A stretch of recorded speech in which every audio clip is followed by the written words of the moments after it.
یہ ہے صورت. تو آپ نے فرمایا کیل معلوم وزن معلوم. کیل اور وزن اس کو میں پہلے بتلا چکا ہوں کہ ناپ اور تول. ناپ والی چیزوں کے لیے ناپ طے ہونا چاہیے اور وزن والی چیزوں کے لیے وزن طے ہونا چاہیے, اور الی اجل معلوم مدت مقرر ہونی چاہیے. وعن عائشة قالت اشترى رسول الله صلی اللہ علیہ وسلم طعاما من یہودی الى اجل ورهنه درعا له من حدید. یہ حدیث جو آئی تھی ابھی جس کو میں نے پڑھا, اس میں تو سلم کا مسئلہ تھا, اس دوسری حدیث میں رہن کا مسئلہ ہے. حضرت عائشہ رضی اللہ عنہا سے روایت ہے, وہ کہتی ہیں کہ نبی کریم صلی اللہ علیہ وسلم نے یہودی سے ایک مدت مقرر کر کے کھانا اس سے لیا تھا. کھانے سے مراد ہے غلہ, کھجور ہو یا گیہوں, کھجوریں لی تھیں. ایک دوسری روایت میں کھجوروں کا معاملہ تصریح ہے. تو آپ نے کھانے کی وہ چیز ایک یہودی سے مدت مقرر کر کے لی تھی, اور آپ نے گروی میں رکھا تھی اپنی درع. درع کیا ہوتا ہے؟ تلوار ہی جانتے ہیں, درع نہیں جانتے. تلوار اور درع کا تو جوڑ ہے. وہ لباس کے جو فوجی پہنتا ہے.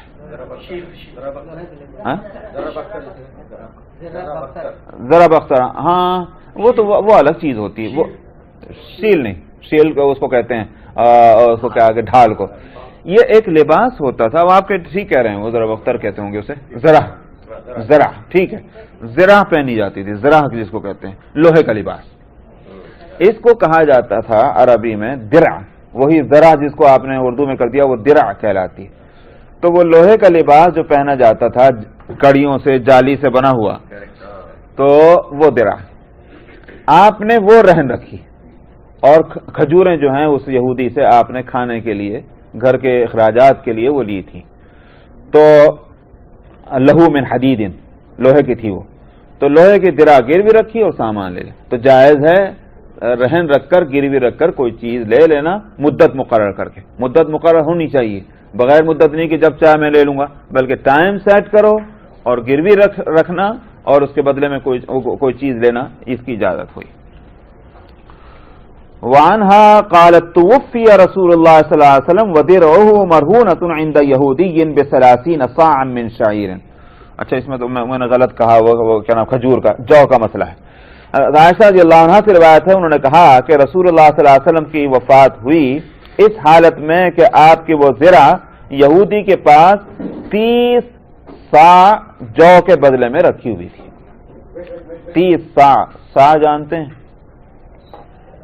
صاع 4.5 سیر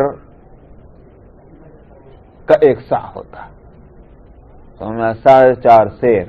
تو 30 صاع, 4.5 کو 30 سے ملٹیپلائی کریں تو 30 چوک 120, اور کتنا ہوا 145. نہیں جی اتنا نہیں ہوا جی, ہاں 135 کے قریب.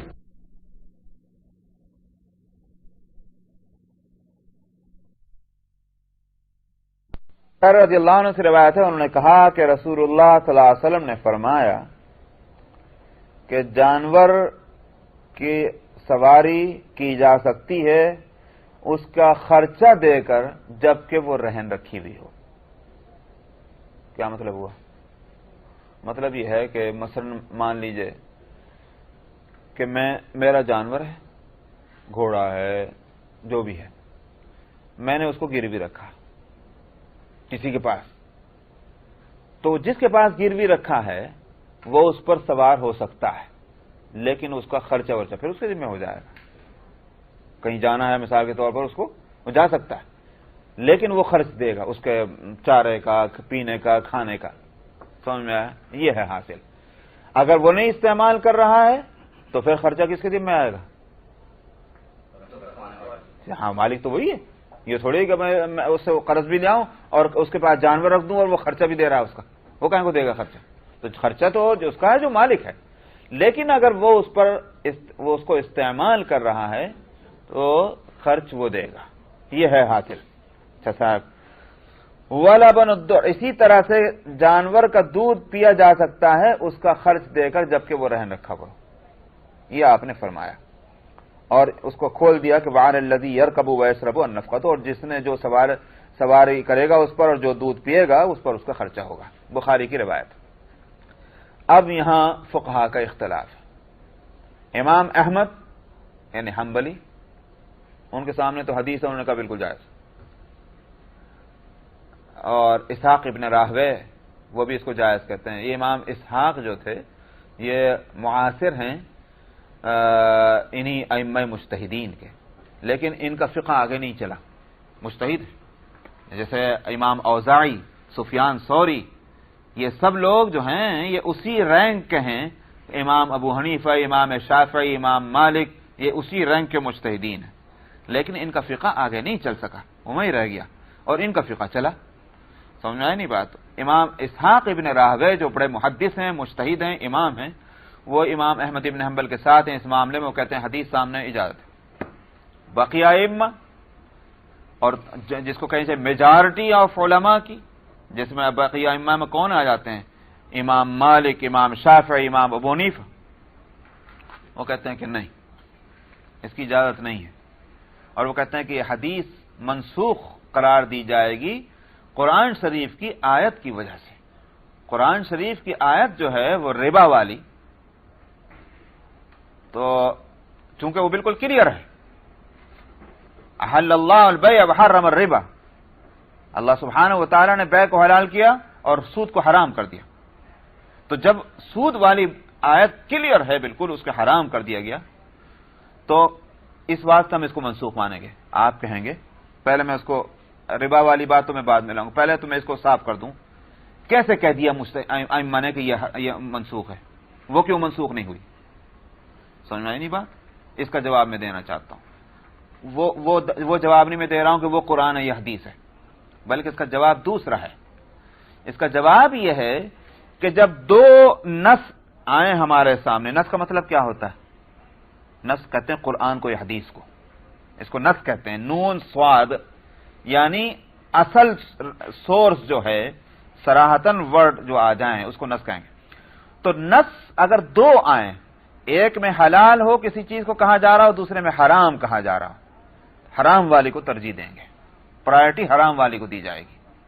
سمجھ میں؟ کیوں؟ اس کی بھی وجہ بتا دوں کیوں۔ اس واسطے کہ پرنسپل یہ ہے، اصول یہ ہے کہ نقصان کو دفع کر دینا، دور کر دینا، یہ اس کو مقدم سمجھا جائے گا، اس کو پرائرٹی دی جائے گی فائدہ لے اٹھانے سے۔ سمجھ میں آیا نہیں بھائی؟ جہنم سے بچنا جو ہے وہ اہم ہے، کہ جنت کے والے کام کرنا جو ہے وہ اہم ہے، نقصان سے بچنا چاہیے۔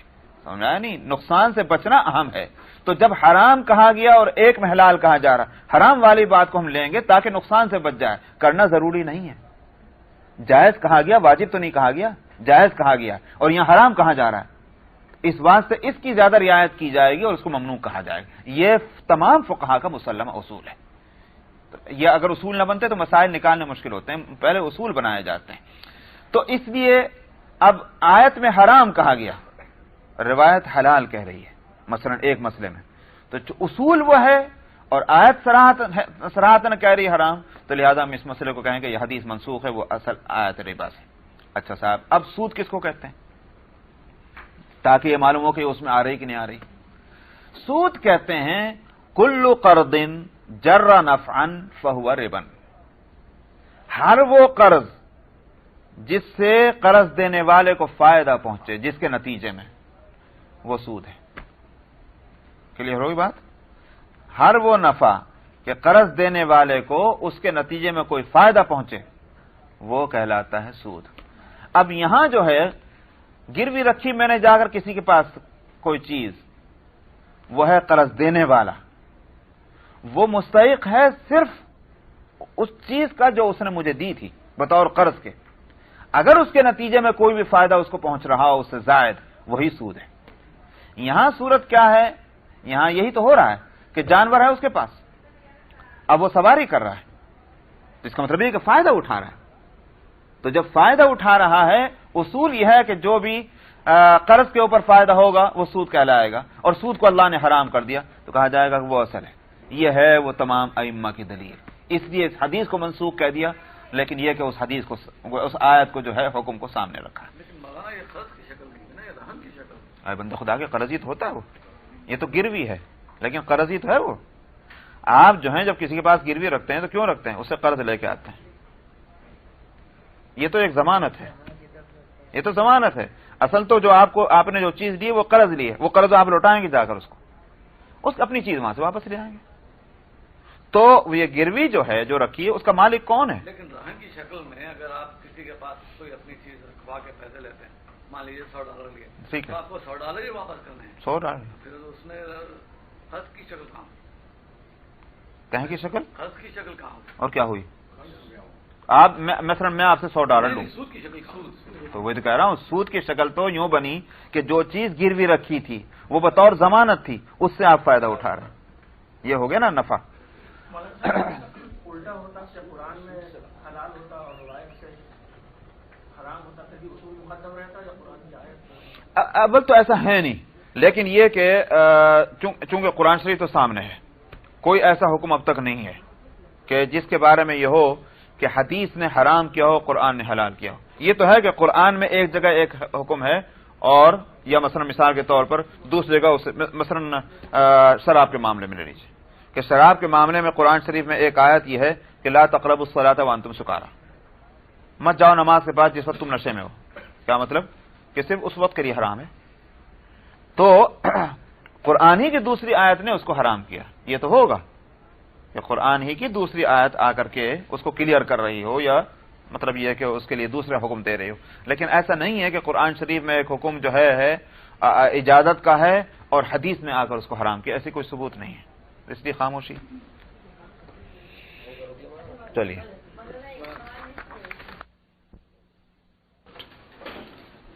633 کے بعد اور اس کے بعد کا صفحہ دے دیا. ہاں تو یہ چاہیے لے لیجیے مگر وہ دے دیجیے اس لیے کہ پھر وہ الرحمن الرحیم. عن سعید ابن المسیب ان رسول اللہ صلی اللہ علیہ وسلم قال لا يغلق الرهن من صاحبه الذي رهنه له غنمه وعليه غرمه.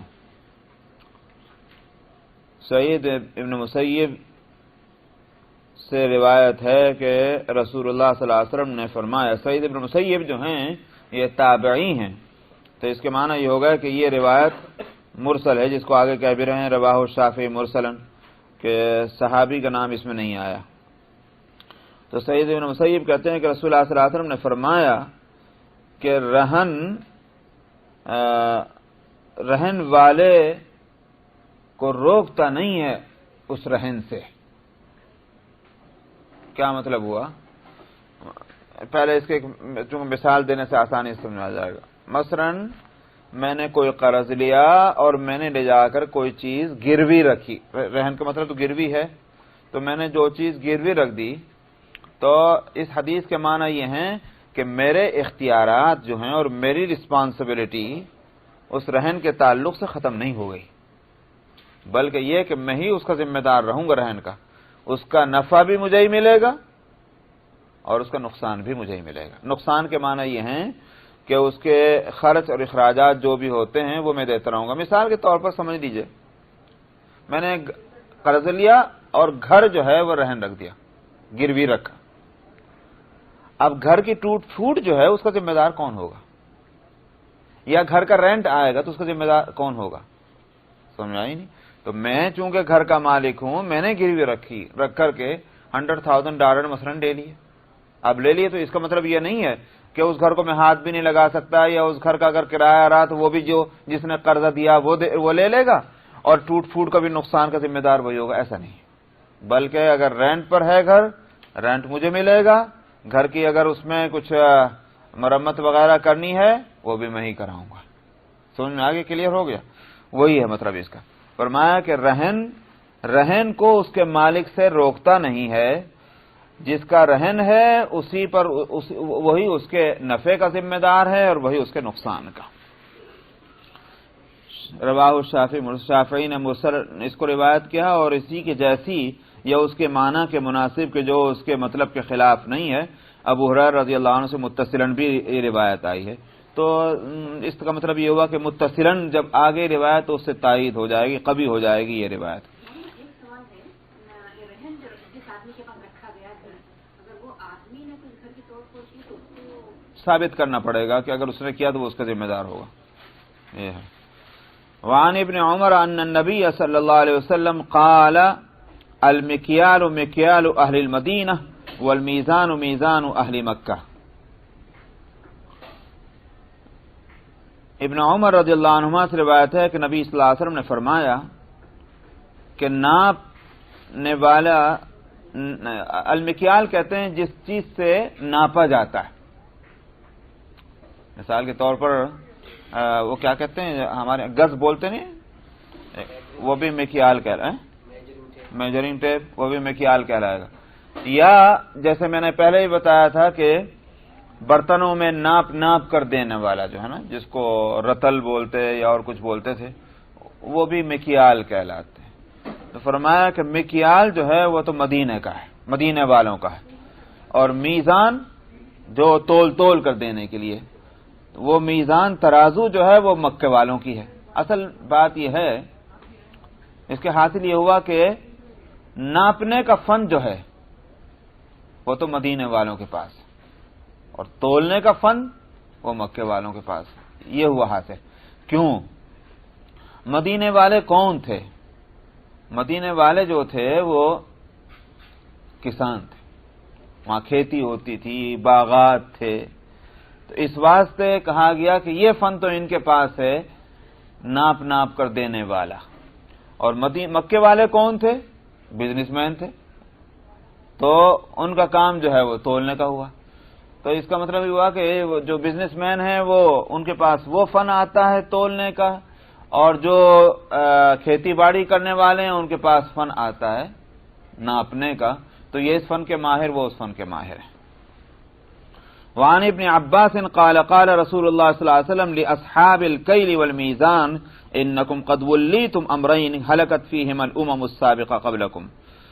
ابن عباس رضی اللہ عنہما سے روایت ہے کہ رسول اللہ صلی اللہ علیہ وسلم نے فرمایا کہ ان سے تولنے والے اور ناپنے والوں سے، یعنی جو بزنس مین تھے ان سے فرمایا آپ نے کہ تمہیں دو چیزوں کی ذمہ داری دی گئی ہے.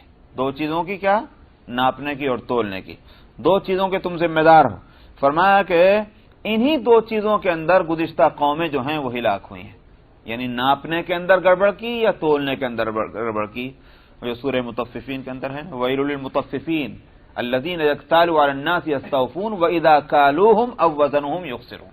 یہ کیل اور وزن وہاں آگے کہ بربادی ہو ان لوگوں کی کہ جنہوں نے ناپ اور تول کے اندر زیادتیاں کی تھی، برباد ہو گئے. تو جب وہ لیتے تو برابر تول کے لیتے، اور جب دیتے تو اس کو کم کر کے دیتے تھے.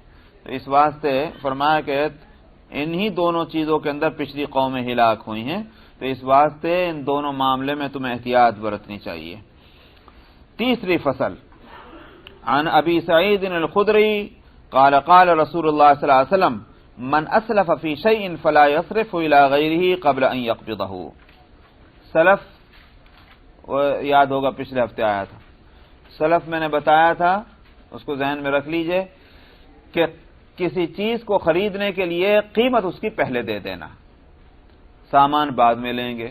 اور میں نے بتایا تھا کہ یہ فصلوں کے اندر درختوں کے جو باغات کی فصلیں ہیں اور اسی طرح سے جو کھیتیاں ہیں ان کے لیے عام طور پر یہ کیا جایا کرتا تھا کہ بھئی یہ لو، ہم سے قیمت لے لو، اور ہم جب فصل تیار ہو جائے گی ہم تم سے لے لیں گے.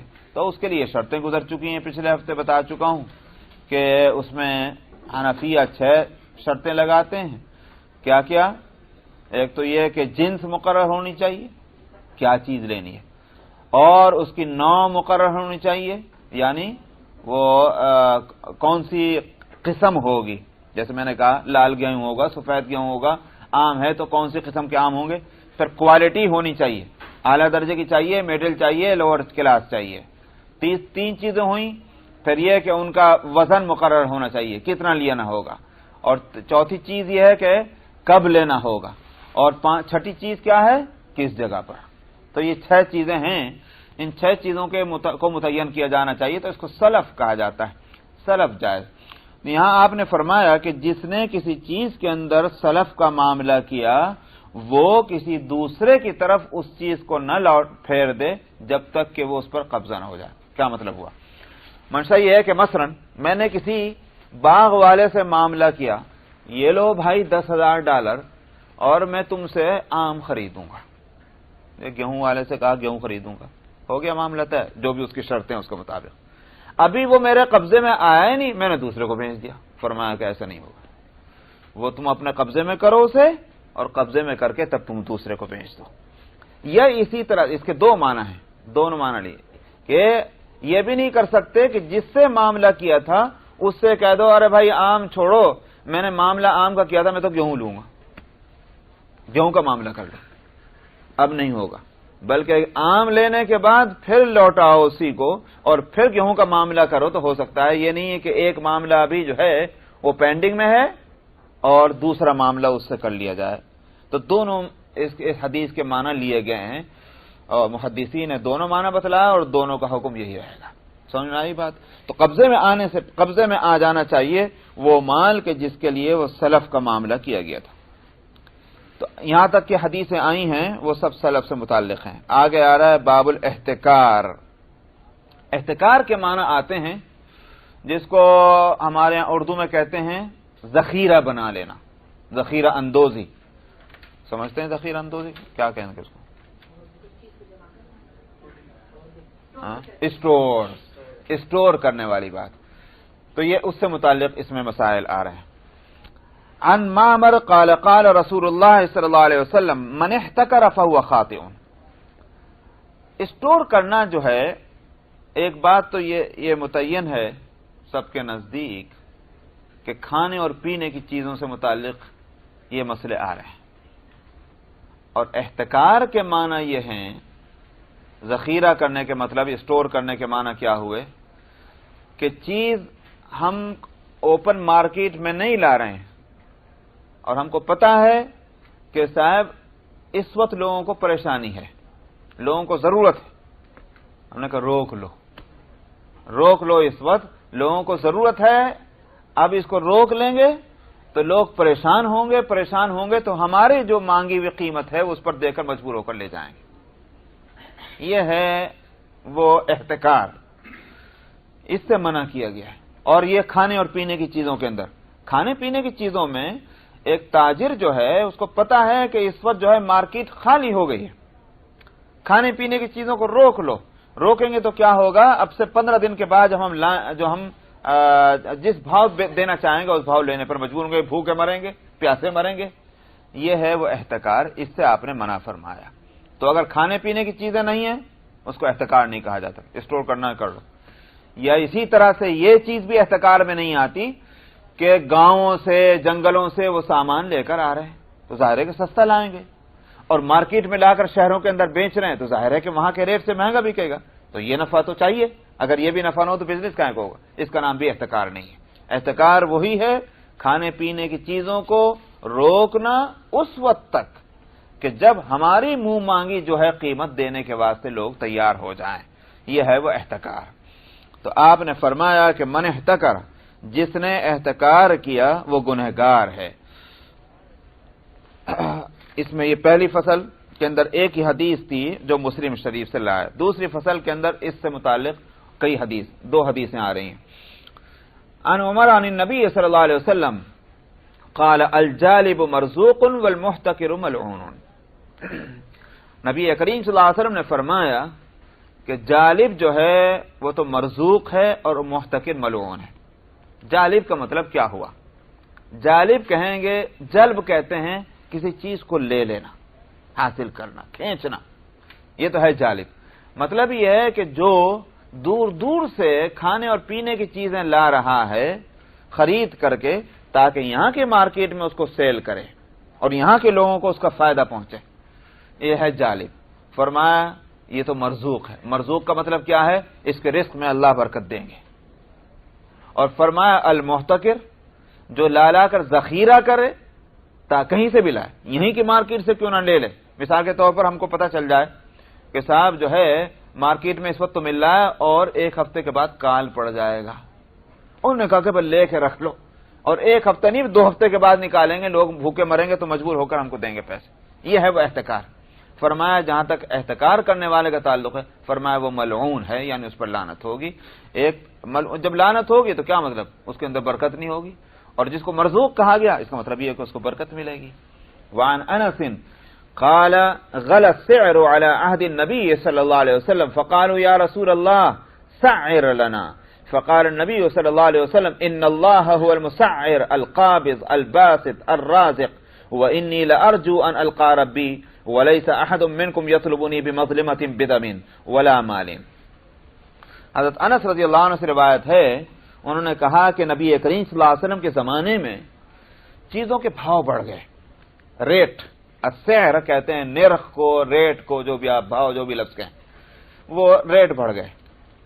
تو لوگوں نے کہا یا رسول اللہ آپ ہمارے لیے ریٹ مقرر کر دیجئے، چیزوں کے ریٹ، گیہوں اس نے بھاؤ، نمک اس بھاؤ، شکر اس بھاؤ، دودھ اس بھاؤ، کھجوریں اس بھاؤ، آپ ریٹ مقرر کر دیجئے۔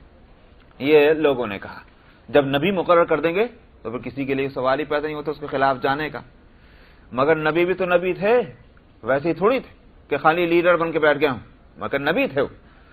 آپ نے فرمایا اللہ ہیں ریٹ مقرر کرنے والے، هو المسعر، اور وہی روکنے والے ہیں، وہی جو ہیں وہ گنجائش دینے والے ہیں، پھیلانے والے ہیں، اور وہی رزق دینے والے ہیں۔ فرمایا کہ میں کیوں کروں، اور مجھے امید ہے اس بات کی کہ میں اپنے رب سے اس حالت میں ملوں کہ کوئی تم میں سے کسی ظلم کی وجہ سے، خون کا ظلم ہو کہ مال کا ظلم ہو، میرا دامن کھینچنے والا نہ ہو۔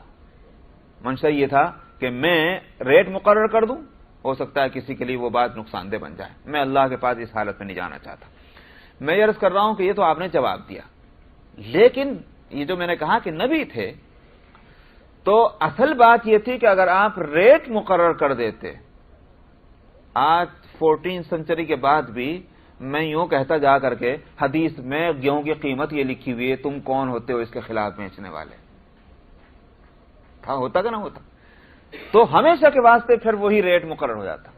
نبی کریم صلی اللہ علیہ وسلم نے یہ ذمہ داری نہیں لی۔ اس کے معنی یہ نہیں ہے کہ اگر کہیں گڑبڑ ہو رہی ہو کسی ملک میں یا کسی شہر میں، اور جو ہے بزنس مین ناجائز فائدہ اٹھا رہے ہوں، اس کا یہ معنی نہیں ہے کہ وہاں کا ایڈمنسٹریٹر جو ہے وہ ریٹ مقرر نہ کرے۔ انتظامیہ اور ایڈمنسٹریشن جو ہے اگر لوگوں کے فائدے کے واسطے ریٹ مقرر کرنا چاہے تو کر سکتی ہے، مگر نبی کریم صلی اللہ علیہ وسلم نے جو نہیں کیا وہ اس واسطے نہیں کیا۔ اس سے ایک اصول یہ بھی نکلا کہ ریٹ مقرر کرنے میں ظلم نہیں ہونا چاہیے، یعنی یہ کہ نہ تو ریٹ اتنا گرا دو کہ جس کی وجہ سے بزنس مین جو ہیں وہ بیچارے اپنا بزنس ہی کھو جائیں، اور نہ اتنا اس طرح سے رکھو کہ جو صرف کرنے والے کنزیومر جو ہیں ان کا نقصان ہو جائے۔ تو معلوم ہوا کہ ظلم سے بچنا چاہیے، تو ریٹ مقرر کرنا جائز ہے مگر ظلم کے ساتھ نہیں، اور نبی نے اس لیے مقرر نہیں کیا جو نقطہ میں نے بتلایا ہے۔ الفصل الثالث عن عمر بن الخطاب قال سمعت رسول الله صلى الله عليه وسلم يقول من احتكر على المسلمين طعامهم ضربه الله بالجزام والافلاس۔ تیسری فصل میں عمر بن الخطاب رضی اللہ عنہ سے روایت ہے، انہوں نے کہا کہ میں نے رسول اللہ صلی اللہ علیہ وسلم سے سنا، آپ نے فرمایا کہ جس نے مسلمانوں پر ان کے کھانے اور کی چیزوں کا احتکار کیا، یعنی اس کو اسٹور کر کے رکھ دیا، فرمایا اللہ اس کو جزام کی اور افلاس کی مار دے گا۔ تو اس لیے کہ جو مسلمان جو ہیں ان کو بھوکے اور پیاسے رکھ دیں اور تم اپنی تجوریاں بھرنے کی فکر میں، تو اس سے بڑھ کر اور کیا لعنت والی بات ہوگی۔ وعن ابن عمر قال قال رسول الله صلى الله عليه وسلم من احتكر طعاما 40 يوما يريد به الغلاء فقد برئ من الله وبرئ الله منه۔ ابن عمر رضی اللہ عنہ سے روایت ہے، انہوں نے کہا کہ رسول اللہ صلی اللہ علیہ وسلم نے فرمایا کہ جس نے 40 دن تک بھی کھانے کی چیزوں کا ذخیرہ کر کے رکھ لیا اور یرید به الغلاء، اور اس کا مقصد کیا ہے؟ تاکہ ریٹ بہت ہائی ہو جائے، فرمایا کہ وہ اللہ سے بے تعلق ہوئے گا، اللہ اس سے بے تعلق ہوگا۔ وعن معاذ قال سمعت رسول الله صلى الله عليه وسلم يقول بئس العبد المحتكر ان ارخص الله الاسعار حزن وان اغلاها فرح۔ معاذ رضی اللہ عنہ سے روایت ہے، انہوں نے کہا کہ میں رسول اللہ صلی اللہ علیہ وسلم سے سنا، آپ نے فرمایا، آپ فرماتے تھے کہ برا ہے وہ انسان کہ جو ذخیرہ اندوزی کرتا ہے، کہ اس کا مزاج کیا بن جاتا ہے پھر کہ جب اللہ سبحانہ و تعالی ریٹ ہلکے کر دیں تو اسے غم ہونے لگ جائے، ریٹ ہائی ہونے لگ جائے اسے خوشی ہونے لگ جائے. فرمایا برا ہے وہ آدمی. وعن ابی امامہ ان رسول اللہ صلی اللہ علیہ وسلم قال من احتکر طعاما 40 یوما ثم تصدق به لم یکن له کفارہ. ابو امامہ باہلی رضی اللہ عنہ سے روایت ہے، انہوں نے کہا کہ رسول اللہ صلی اللہ علیہ وسلم نے فرمایا کہ جس نے 40 دن تک ذخیرہ کر کے رکھ لیا کھانے کی چیزوں کا اور پھر وہ اگر صدقہ بھی کرنا چاہے وہ صدقہ اس کے اس گناہ کا کفارہ نہیں بنے گا. تو معلوم ہوا کہ برائی کر کے اور نیکی کرنا تو کہ صاحب وہ نیکی سے جو ہے کفارہ ہو جائے گا. یہ ایک ظلم سے ایک پر ظلم کرو اور دوسرے کے ساتھ میں جو ہے بھلائی کرو تو ظلم ہی رہا. تو ایسے ہی ہوا کہ جیسے کوئی ڈاکے ڈاکے ڈال کر کے اور لے جا کر کے غریبوں کو صدقہ کر دے تو وہ ڈاکہ جو ہے وہ تو ڈاکہ ہی رہے گا. اس صدقے کا ثواب جو ہے وہ ڈاکے کے گناہ کو کیسے دور کرے گا. تو وہی صورت یہاں. اور 40 دن کا جو یہ لفظ ہے محدثین اس پر متفق ہیں کہ یہ 40 کا عدد متعین نہیں کیا ہے، دن کو متعین کرنے کے لیے نہیں، بلکہ یہ کہ ایک بتانا یہ ہے کہ اگر اتنے دن بھی کسی نے روکا تو بھی جو ہے وہ اس پر یہ وبال آئے گا جو وبال حدیثوں میں بتلایا گیا. 635 اور حدیث نمبر 2774 پہلی فصل.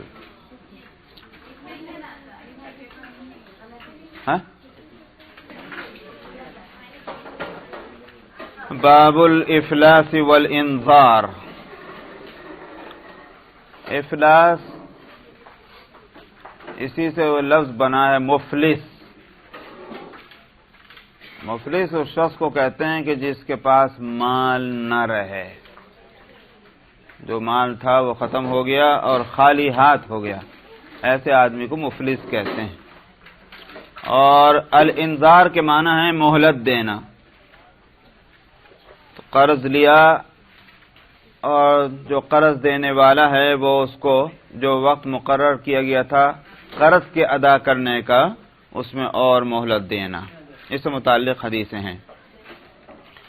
عن ابی ہریرہ قال قال رسول اللہ صلی اللہ علیہ وسلم ایما رجل افلس فادرک رجل مالہ بعینہ فهو احق به من غیرہ. حضرت ابو ہریرہ رضی اللہ عنہ سے روایت ہے، انہوں نے کہا کہ رسول اللہ صلی اللہ علیہ وسلم نے فرمایا جو شخص بھی مفلس ہو گیا پھر کسی آدمی نے اپنا مال بعین ہی پا لیا پھر تو وہی دوسرے کے مقابلے میں اس مال کا زیادہ حقدار ہوگا. صورت کیا ہے؟ صورت یہ ہے کہ مثلا ایک شخص نے کسی شخص کو کوئی چیز بیچی، قیمت نہیں وصول ہوئی اور جس کو بیچی وہ مفلس ہو گیا. اب کیا ہوگا؟ مفلس ہے تو قیمت کہاں سے دے گا؟ تو یہ بیچنے والا جو ہے وہ اگر اس کا مال موجود ہے، اس کا جو بیچا گیا وہی مال موجود ہے، وہ اس کا حقدار ہے، وہ لے گا بجائے اس کے کوئی دوسرا لے. بجائے اس کے دوسرا لینے کے مطلب کیا ہے؟ اس میں ایک چیز اور ایڈ کر لیجئے. کسی کا نام مقرر کر لیجئے، مثلا خالد ہے. خالد نے ایک کار خریدی اور اس کے بعد اور اسی کے ساتھ اس پر کچھ اور لوگوں کے قرضے بھی ہیں. کار خریدی وہ بھی قرضہ اور بھی قرضے لوگوں کے ہیں. تو اس کے بعد یہ مفلس ہو گیا، یعنی وہ صلاحیت بھی ختم ہو گئی کہ جس سے یہ قرضے ادا کرے اور اس مال کی قیمت ادا کرے. تو یہ کار کا کیا بنے گا؟ حدیث کے معنی سب لوگوں نے سوائے امام ابو حنیفہ کے یہ سمجھا ہے کہ اس صورت میں یہ کار جو ہے اس کا حقدار بیچنے والا ہوگا. سمجھ آئے گی بات؟ کلیئر ہو گیا مسئلہ؟ کیوں؟ اس لیے کہ کار اس کی تھی، کار کی قیمت وصول نہیں ہو رہی. نہ یہ کہ اس کار کو بیچ کر کے وہ سارے قرضدار اپنے قرضے وصول کریں، یہ نہیں ہوگا، بلکہ یہ کہ جس سے کار لی گئی تھی وہ اس کا حقدار بنے گا۔ یہ معنی لیے ہیں اس حدیث کے امام مالک، امام شافعی، امام احمد، اسحاق ابن راہوے، سب نے یہ معنی لیا۔ ترجمہ پہلے پھر پڑھ لیجئے اور بہت غور سے پڑھیے۔ فرمایا کہ جو شخص بھی مفلس ہو جائے، پھر کوئی شخص اپنا مال بعین ہی پائے اس کے پاس، وہی زیادہ حقدار ہے اس مال کا، یہ ہے ترجمہ۔ اور مطلب کیا نکالا ہے جو میں نے بتلایا کہ مال بیچا گیا تھا، جو قرض تھا جس کو بیچا گیا اس پر اور بھی قرضے تھے، وہ مفلس ہو گیا، تو جس نے بیچا وہ مال اس کا ہو جائے گا۔ یہ معنی لیے امام ابو حنیفہ نے، یہ معنی نہیں لیا۔ امام ابو حنیفہ کہتے ہیں کہ جس شخص نے بیچ دیا تو بیچ دیا، اب وہ مالک ہی نہیں رہا، بیچنے والا۔ سمجھ میں آیا؟ یہ میں نے بریف کیس آپ کو بھیج دیا، میں نے کہا کہ صاحب یہ $10 کا ہے، آپ نے لے لیا، بے مکمل ہو گئی نہیں ہو گئی بھائی؟ قیمت جب $10 طے ہو گئی، آپ نے کہا میں لے لیتا ہوں، اور آپ نے لے لیا، قیمت ادھار ہے۔ قیمت کے ادھار ہونے کے یہ معنی کہاں ہے کہ یہ آپ اس کے مالک نہیں ہوئے؟ وہ سمجھ آ رہی نہیں بات آ رہی؟ مالک ہے نا آپ، جب بے مکمل ہو گئی تو مالک ہو گئے۔ قیمت آئی یا نہیں آئی، قیمت ادھار ہے لیکن بے مکمل ہو گئی، جب بے مکمل ہو گئی تو آپ مالک ہو چکے، میں مالک نہیں رہا۔ سمجھ آیا نہیں؟ جب بے مکمل ہو گئی اور مالک وہ رہا تو پھر اب یہ بات کہ یہی شخص جو ہے جس نے بیچا تھا وہی اس کا حقدار ہے، یہ بات کیسی ہوئی؟ امام ابو حنیفہ کہنا یہ ہے۔ تب سوال یہ کہ اس حدیث میں فہو احق بہا کے معنی جو فرمایا امام ابو حنیفہ کہتے ہیں کہ اس میں لفظ ہے اپنا مال، تو وہ تو اس کا مال ہے ہی نہیں بیچنے والے کا، تو پھر کیا شکل ہے؟ امام ابو حنیفہ کہتے ہیں یہ شکل جو ہے، حنفیہ کہتے ہیں یہ شکل بیچنے اور خریدنے کی نہیں ہے، بلکہ یہ شکل دوسری ہے، اور وہ یہ کہ مثلا تھوڑی دیر کے لیے مان لیجئے کہ یہ میرا پاس بریف کیس ہے، میرا ہے، ایک شخص آیا اٹھا کے لے گیا، چاہے تو زبردستی لے گیا جس کو غصب کہتے ہیں، اور چاہے وہ چوری کر کے لے گیا۔ اس کے بعد لے جانے والا جو ہے وہ مفلس ہو جائے، سمجھ میں آیا؟ مفلس ہو جائے۔ مفلس ہونے کی صورت میں اگر مفلس نہ ہوتا تب تو کیا تھا؟ یا تو مال لوٹائے یا اس کا تاوان دے۔ تاوان دینا جانتے نہیں؟ $10 کی چیز ہے، $10 دے اگر وہ اصل چیز نہیں ہے، لیکن وہ مفلس ہو گیا، تو جب مفلس ہو گیا تو تاوان تو اسے نہیں لیا جا سکتا۔ اب ایک ہی صورت رہ گئی، مال ملے تو لے لیا جائے اور مال نہ ملے تو کچھ نہ لیا جائے۔ سمجھ میں آیا؟ یہ ہے حنفیہ کہنا کہ اس حدیث کے معنی یہ ہو گئے کہ اگر کوئی شخص کسی کا مال غلط طور پر لے جائے اور اس پر قرضے دوسروں کے بھی ہوں اور وہ مال جو اس نے لیا ہے وہ اس کے پاس ہے، تو پھر یہ نہیں ہوگا کہ اس مال کو بیچ کر سارے قرضداروں کے قرض ادا ہوں گے، بلکہ جس کا وہ مال تھا جس سے اس نے ناجائز طور پر لیا یہ اسی کو لوٹایا جائے گا۔ فرق سمجھ میں آ گیا؟ یہ ہے وہ چیز۔ حنفیہ کی نظر اس سے معلوم ہوتا ہے کہ بڑی گہری ہے، کہ انہوں نے سوچا، انہوں نے یہ خیال کیا کہ سب لوگ جو معنی لے رہے ہیں وہ معنی لینے میں تو پھر وہ اصول ٹوٹتا ہے۔ کیا اصول ٹوٹتا ہے؟ نہیں سنا کیا اصول ٹوٹا تھا؟ بے کا مکمل ہونا جو اصول ہے وہ ٹوٹ جاتا، تو پھر بہت سے مسئلے متاثر ہو جاتے۔ اس لیے دیکھ لیجئے آپ کہ سارے ائمہ مجتہدین ایک طرف اور حنفیہ اس معاملے میں ایک طرف ہیں اور نظر ان کی اس پر ہے۔ بظاہر تو معلوم ہوتا ہے کہ حدیث کے خلاف جا رہے ہیں بظاہر، لیکن حنفیہ کہتے ہیں کہ یہاں لفظ ہے مالہ، اپنا مال وہ شخص پائے، وہ اس کا مال ہے ہی نہیں بیچنے والے کا، وہ تو مال خط اس کے ملک سے نکل چکا تھا۔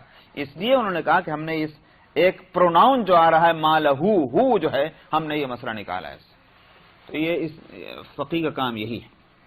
چلیے، وعن ابی سعید قال اصیب رجل فی عہد النبی صلی اللہ علیہ وسلم فی ثمار ابتاعها فكسر دینه فقال رسول الله صلی اللہ علیہ وسلم تصدقوا علیہ فتصدق الناس علیہ فلم يبلغ ذلك وفاء دینه فقال رسول اللہ صلی اللہ علیہ وسلم لغرمائه خذوا ما وجدتم وليس لكم الا ذلك۔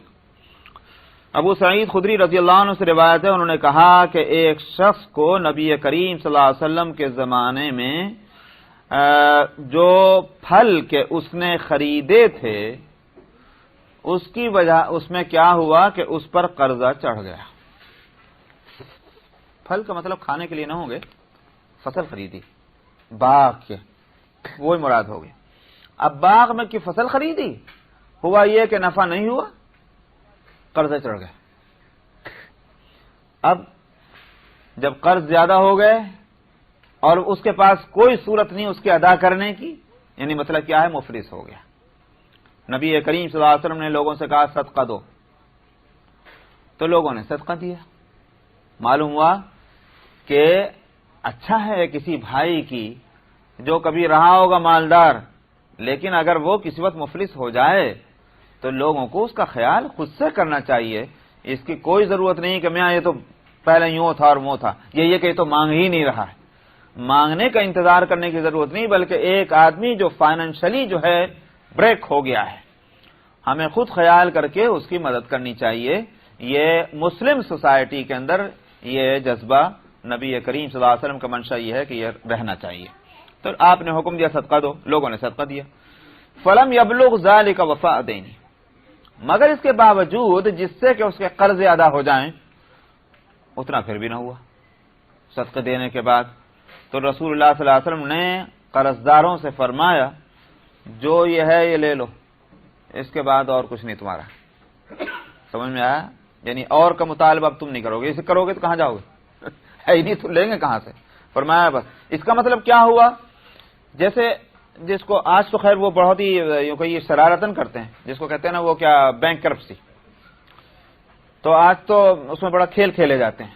لیکن صحیح طور پر اگر بینک کرپسی ہو واقعتاً اب اس کے پاس ادا کرنے کے لیے کوئی چیز ہے ہی نہیں، کیا کریں گے پھر؟ آج بھی قانونی تو یہی ہے کہ مثال کے طور پر اگر میں بینک کرپسی فائل کر دوں تو میرے ذمے جن جن کے مطالبے ہیں وہ سب ختم. آج بھی قانون ہے کہ نہیں؟ سمجھ میں آیا؟ اس سے کھیل کھیلا جا رہا ہے. لیکن اسلام میں یہ کھیل نہیں بلکہ حقیقت یہ ہے کہ وہ واقعتاً اگر بینک کرپٹ ہو گیا ہے اور اس کے پاس مطالبے لوگوں کے ادا کرنے کے واسطے ہے ہی نہیں کچھ، تو پہلے تو یہ ہوگا کہ لوگوں سے کو اس بات کے لیے پابند بنایا جائے کہ وہ صدقے دیں تاکہ قرض ادا ہوں. لیکن اگر ساری کوششیں کر لینے پر بھی وہ قرض ادا نہیں ہو رہے ہیں تو پھر یہ ہے کہ بھائی ٹھیک ہے، قرض داروں سے کہا جائے کہ بھائی جو مل گیا مل گیا، بس اب خدا حافظ. تو یہ اصل میں بینک کرپسی کا جو قانون ہے یہ آج کی ایجاد نہیں ہے، یہ ہے پہلی. یہ بات الگ ہے کہ اب لوگ اس میں کھیل کھیلنے لگے. وعن ابی ہریرہ ان نبی صلی اللہ علیہ وسلم قال كان رجل يداين الناس فكان يقول لفتاه اذا اتيت معسرا تجاوز عنه لعل الله ان يتجاوز عنا قال فلقي الله فتجاوز عنه. ابو ہریرہ رضی اللہ عنہ سے روایت ہے کہ رسول اللہ صلی اللہ علیہ وسلم نے فرمایا ایک شخص لوگوں کو قرضے دیا کرتا تھا. سود پہ دیتا تھا، کیا انٹرسٹ سود پہ نہیں میاں، قرض حسنہ جس کو کہتے ہیں. اچھا وہ قرض حسنہ کے معنی لوگوں نے عجیب لے رکھے ہیں، یہ تو آپ نے تیسرے معنی بتایا. یہ تو آج تک نہیں سنے تھے ہم نے. اچھا روتے ہوئے کون لیتا ہے قرضہ؟ جس کو مل رہا ہو تو ہنسے ہی گا اس وقت کم سے کم. قرض حسنہ کے لوگوں نے معنی یہ لیے ہیں کہ صاحب وہ کیا نام ہے، ہوں تو دے دیا جائے، ہوں تو دے دیا جائے، نہیں ہو تو اپنے چھٹی. یہ نہیں ہے، قرض قرض ہی ہے. قرض حسن کے معنی یہ ہیں کہ جذبہ یہ ہے کہ اس آدمی کی مدد ہو اور اس کا کام وقت پر ہو جائے. لیکن قرض دینے والا اور لینے والا وہ اس بات کو سمجھتے ہیں کہ یہ قرض ہے اور قرض کو ادا ہونا ہے. وہ بات الگ ہے کہ اگر نہیں ادا ہو سکتا تو قرض دینے والے کو کیا کرنا چاہیے، وہ مسئلہ الگ ہے. لیکن یہ قرض لینے والا جو ہے وہ قطعاً یہ نہ سوچے کہ بھائی چونکہ قرض حسن ہے فکر کی بات نہیں، اب کھاؤ پیو موج اڑاؤ. یہ نہیں ہے، بلکہ وہ قرض ہے، وہ ادا ہونا ہے، اس کی فکر اس کو کرنی چاہیے. تو ایک شخص لوگوں کو قرضے دیا کرتا تھا، پھر وہ اپنے ملازم سے وہ یوں کہا کرتا جو قرض وصول کرنے جاتا کہ اگر تو کسی ایسے آدمی کے پاس جائے جس کو تنگی ہے گزر جائے گا، مت اصرار کیا کر اس کو. لعل اللہ ان یتجاوز عنا، امید ہے کہ اللہ میاں ہم سے بھی گزر کر لیں. یعنی مطلب یہ کہ ہمیں کو بھی نظر انداز کر دیں، معاف کر دیں، تو معاف کر دیا کر. تو اپنے ملازم کو یہ ہدایت دے رکھی تھی انہوں نے کہ اگر کوئی قابل ہے ادا کرنے کے لے لے، ادا کرنے قابل نہیں ہے معاف کر دے، اللہ میاں ہمیں معاف کر دیں گے. نبی کریم صلی اللہ علیہ وسلم نے فرمایا، اس کا انتقال ہوا، اللہ میاں کے یہاں پہنچ گیا، اللہ میاں نے اس کو معاف کر دیا. تو معلوم ہوا کہ مال کا معاملہ اللہ کے یہاں بہت اہم ہے. یعنی اس لحاظ سے کہ مال چونکہ ایک ایسی چیز ہے کہ لوگ اس کی وجہ سے بہت پریشان ہو جاتے ہیں. شریف آدمی ہو تو اس کے لیے تو مرنا ہو جاتا ہے کہ اگر مال کا کوئی الزام اس پر آ جائے. تو فقر اور فاقہ اور تنگی بہت مصیبت کی چیز ہے. طبیعت ہی تو ہے. اگر طبیعت کسی کی پریشان ہو جانے والی ہے تو اس کی نہ نماز میں دل لگے گا، نہ روزے میں، نہ تلاوت قرآن میں، کسی چیز میں نہیں. مال کی تنگی ایسی چیز ہے. اس لیے مال کا معاملہ اللہ کے یہاں بڑا اہم ہے. اسی واسطے جو لوگ مال کما کر خرچ زیادہ کرتے ہیں ضرورت مندوں پر، اللہ کے یہاں اس کا بہت درجہ اونچا ہے. تو جب قرض دینے والے نے قرض دیا اور اس نے مہلت دے دی یا معاف کر دیا، ٹائم اور بڑھا دیا، تو اس کا مطلب کیا ہوا کہ جو شخص پریشان ہے اس کی پریشانیوں میں تم نے مدد کر دی. اس کی مدد کا کیا نتیجہ نکلے گا کہ جو اس کے ذمہ اور فرائض ہیں کم سے کم وہ اطمینان سے ادا ہو جائیں گے. اس واسطے اللہ کے یہاں یہ بہت بڑی بات ہے. اللہ نے اس کے اس عمل کو قبول فرمایا اور اس کو بھی معاف کر دیا. وعن ابی قتادہ، بس ہیں حدیث نمبر 2777. وعن ابی قتادہ قال قال رسول اللہ صلی اللہ علیہ وسلم من سرہ ان ینجیہ اللہ من کرب یوم القیامت فلینفس عن معسر او یضع عنہ.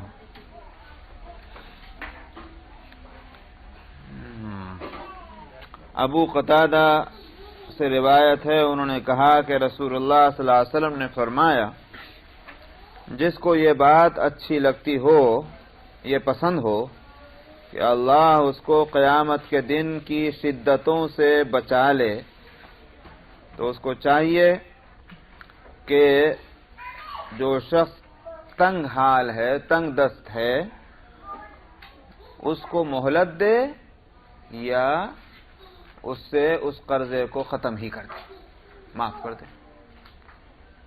تو یہ دونوں صورتیں کچھ نہ کچھ ہونے سے اللہ سبحانہ و تعالی قیامت کی شدت، کیوں؟ عمل کے مطابق بدلہ ہوگا نا. اس نے دنیا میں کیا عمل کیا؟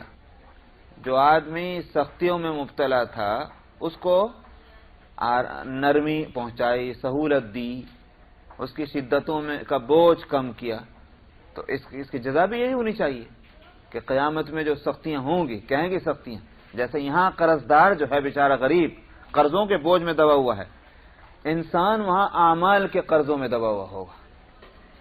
اس واسطے یہاں اس نے ایک جو قرض دار ہے اس کو مہلت دی، اللہ تعالیٰ وہاں اپنے قرضے کے معاملے میں مہلت دیں گے، عمل کے مطابق اس کی جزا ہو گئی.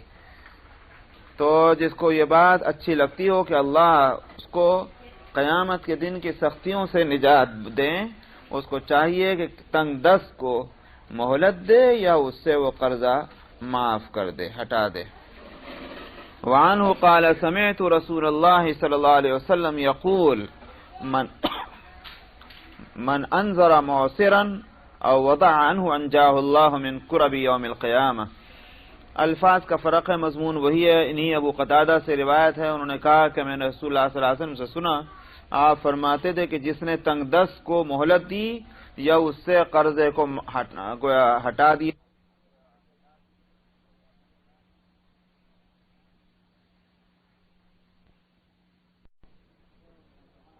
پھر انہوں نے کہا کہ میں نے نبی کریم صلی اللہ علیہ وسلم سے سنا، آپ فرماتے تھے کہ جس نے تنگ دست کو مہلت دی یا اس سے اس کے قرضے کو معاف کر دیا، اللہ تعالیٰ اپنے سائے میں اس کو جگہ دیں گے. اللہ کے سائے کا یہ معنی نہیں ہے کہ جیسے مثال کے طور پر کہیں دھوپ نکل رہی ہے، کسی مکان کے سائے میں بیٹھ جائیے، کسی درخت کے سائے میں بیٹھ جائیے، کوئی آدمی کھڑا ہوا ہے تو اس کے سائے میں بیٹھ جائیے، یہ صورت نہیں ہے. اس لیے کہ سایہ جو ہے حقیقتاً وہ ہوتا ہے ایسی چیز کا کہ جس کا جسم ہو، باڈی ہو، سالڈ ہو.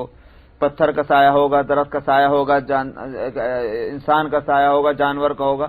اللہ کے سایہ کی یہ صورت نہیں ہے، اس واسطے کہ اللہ سبحانہ و تعالی جسم ایسا نہیں ہے جیسے کہ کسی مخلوق کا ہوتا ہے، کیونکہ اگر ایسا جسم مانا جائے تو پھر اس کی حد بھی ہوگی، یہاں سے لے کے یہاں تک ہوگا. اور اللہ سبحانہ و تعالی کی ذات جو ہے وہ غیر محدود ہے، وہ اس کو لمٹ نہیں کر سکتے. اس لیے اللہ کے واسطے کہا جاتا ہے کہ جسم اور جسمانیات سے پاک ہیں. سمجھ میں آئے نہیں بات؟ اب یہ کہ پھر وجود کیسا ہے، موجود ہونے کے واسطے کوئی نہ کوئی جسم ہونا چاہیے مثلا، تو یہ سوال جو ہے یہ اس میں کوئی وزن نہیں ہے. اس واسطے کہ دھوپ کا جسم کہاں ہے؟ سورج نکلتا ہے، روشنی ہوتی ہے، اس کا جسم کہاں ہے؟ لیکن ظاہر ہے کہ اس کا وجود ہے. تو ٹھیک اسی طرح سے اللہ سبحانہ و تعالیٰ کی ذات موجود ہے اور اس کا جسم نہیں ہے، جسم جسمانیات کے بغیر. تو اس لیے کہ جسم جو ہے اس کو زوال ہوتا ہے، اس کو جو ہے یعنی کیا کہنا چاہیے، اس پر کوئی نہ کوئی ایکٹ کرتا ہے، کوئی چیز ایکٹ کر جاتی ہے. اللہ ان ساری چیزوں سے پاک ہے. مگر سایہ کے معنی پھر کیا ہوں گے؟ یہاں سایہ کے معنی ہوں گے مہربانی، رحمت. یہ ہے کہ اللہ سبحانہ و تعالی اپنی مہربانیوں سے اس کو نوازیں گے، ایسی مہربانیاں کہ جو اس کے لیے ایسی آرام دہ ہوں جیسے سخت گرمی میں سایہ ڈھونڈتا ہے آدمی اور اس سایہ سے اس کو آرام ملتا ہے. اسی طرح قیامت میں ساری سختیوں سے بچنے کی ایک ہی راہ ہوگی، وہ ہے اللہ کی رحمت. تو اللہ کی رحمت میں اس کو جگہ مل جائے گی.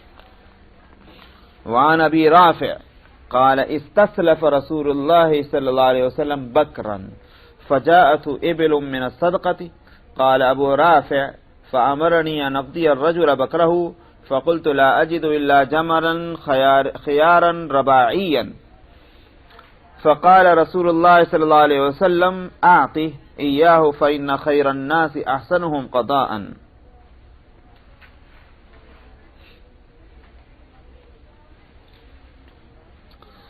ابو رافع سے روایت ہے، انہوں نے کہا کہ رسول اللہ صلی اللہ علیہ وسلم نے ایک اونٹ، جوان اونٹ، بکر جوان کو کہتے ہیں، بکر ایک جوان اونٹ آپ نے ادھار لیا.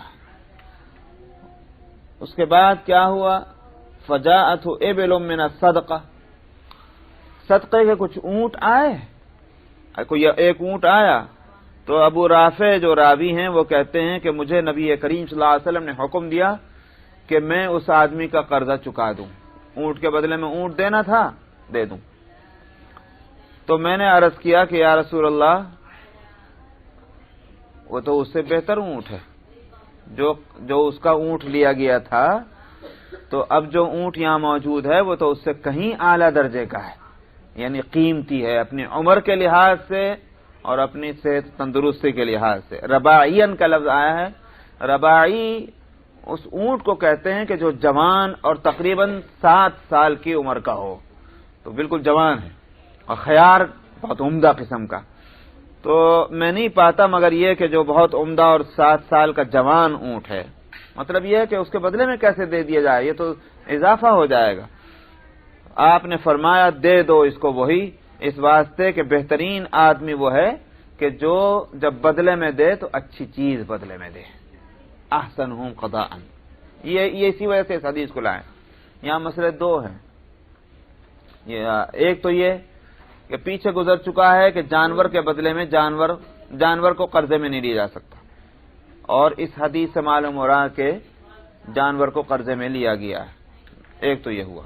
اس کا جواب تو جن لوگوں کے نزدیک جانور کو قرضے میں نہیں لے سکتے ان کا جواب تو یہ ہے کہ یہ اس سے پہلے کے ہوگا واقعہ، اس واسطے کہ جب میں نے پہلے اصول بتلایا تھا کہ جب ایک مسئلے میں 2 حکم ملتے ہوں، ایک اجازت کا اور ایک ممانعت کا، تو محدثین فقہا ممانعت والے کو لے لیتے ہیں، اجازت والے کو چھوڑ دیتے ہیں.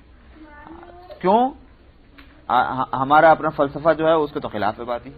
ہمارا فلسفہ اپنا جو ہے بھائی اجازت والا لو، سمجھ میں آئے، اس سے فائدہ رہے گا. لیکن ان کے ہاں جو ہے وہ وجہ اس کی یہ ہے کہ نقصان سے بچنا جو ہے وہ زیادہ ضروری ہے فائدہ اٹھانے کے مقابلے میں. ممانعت کیوں ہوئی ہے؟ اس لیے کہ اس میں کوئی خرابی ہوگی، تبھی تو ممانعت ہوئی. اجازت کیوں دی گئی؟ اس لیے کہ خرابی ہے مگر اچھائی بھی ہے تو اجازت دے دی گئی. سمجھ میں آئی نہیں بات؟ یہی اصول ہے ممانعت اور اجازت کا. دنیا میں کوئی چیز ایسی نہیں ہے کہ جس میں اچھائی اور برائی دونوں نہ ہوں.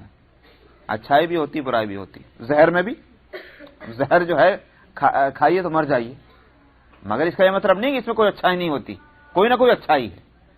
اسی لیے اللہ نے اس کو پیدا کیا. اسی واسطے زہر سے بہت سے علاج بھی ہوتے ہیں. سمجھ میں آیا؟ زہر ہی سے علاج بھی ہوتے ہیں، تو کوئی نہ کوئی فائدہ ہوتا ہے. ایک صاحب نے مجھے ابھی پتہ نہیں مجھے کہاں قصہ سنایا کہ وہ کسی کو جو ہے کسی عورت کو کیا بیماری ہوئی، غالباً اس کو کوئی اٹیک ہوا، تو اس کو ڈاکٹر نے نیند کی دوا دے دی. تو ادھر ساؤتھ کا طرف کا تھا، تو وہ وہاں پلنگ ولنگ پہ نہیں، زمین پہ لیٹتے ہیں، چٹائی بچھائی حسیر بچھایا لیٹ کے، تو وہ اسی طرح لیٹے. سانپ نے کاٹ لیا، ٹانگ میں سانپ نے اس کے کاٹ لیا. اچھا صاحب، وہ جو اس کی آنکھ کھلی تو وہ یہاں دانتوں کے نشان پڑے ہوئے تھے. یہ کیا ہے، کیا ہے؟ ڈاکٹروں کو دکھایا تو ڈاکٹر نے دیکھ کر اس نے کہا کہ یہ تو سانپ کو کاٹا ہوا ہے. تو اس نے جو ہے وہ انجیکشن دیے کہ جس سے سانپ کے زہر کا اثر جسم میں نہ ہو، اس کو انجیکشن دیا اور اس کا کہا کہ گھر میں تلاش کرو، سانپ ہوگا. چنانچہ وہ گھر میں تلاش کیا گیا تو وہ سانپ کہیں ان کو مل گیا، اور وہ بالکل ایسی حالت میں پڑا تھا کہ یہ سمجھے کہ یہ مر گیا سانپ. اس کو خوب اچھی طرح سے اس کو ہلا ولایا تو اس میں وہ جناب اٹھ گیا. یہ ہوا تماشا. تو بات کیا ہوئی؟ اچھا، ادھر یہ عورت ٹھیک ہو گئی. کس بیماری سے؟ اس بیماری سے.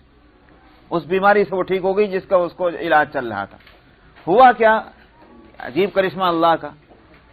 سانپ تو اس واسطے وہ ادمرا ہو گیا کہ اس نے جب کاٹا تو وہ جو ڈاکٹر نے اس کو انجیکشن دے رکھا تھا سونے کا، وہ اس پہ اثر کر گیا، وہ بھی سو گیا. وہ تو یوں سو گیا. اور اس پر کیا ہوا؟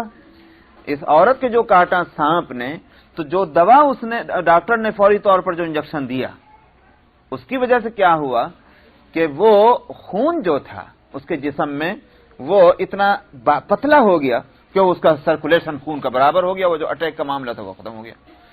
تو دیکھا آپ نے کہ صاحب وہ سانپ کاٹنا اس عورت کے واسطے تو اچھا ہی بن گیا. سمجھ میں آیا؟ اس بیماری سے نکل آئی.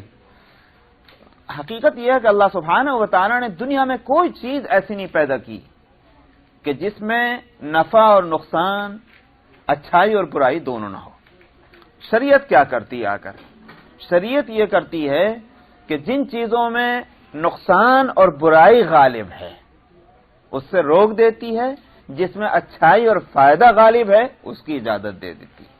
اب اس میں بھی اب یہ اصول اگر ذہن میں رہے تو پھر اب وہ پرسنٹیج جو ہے اس کو دیکھیں گے.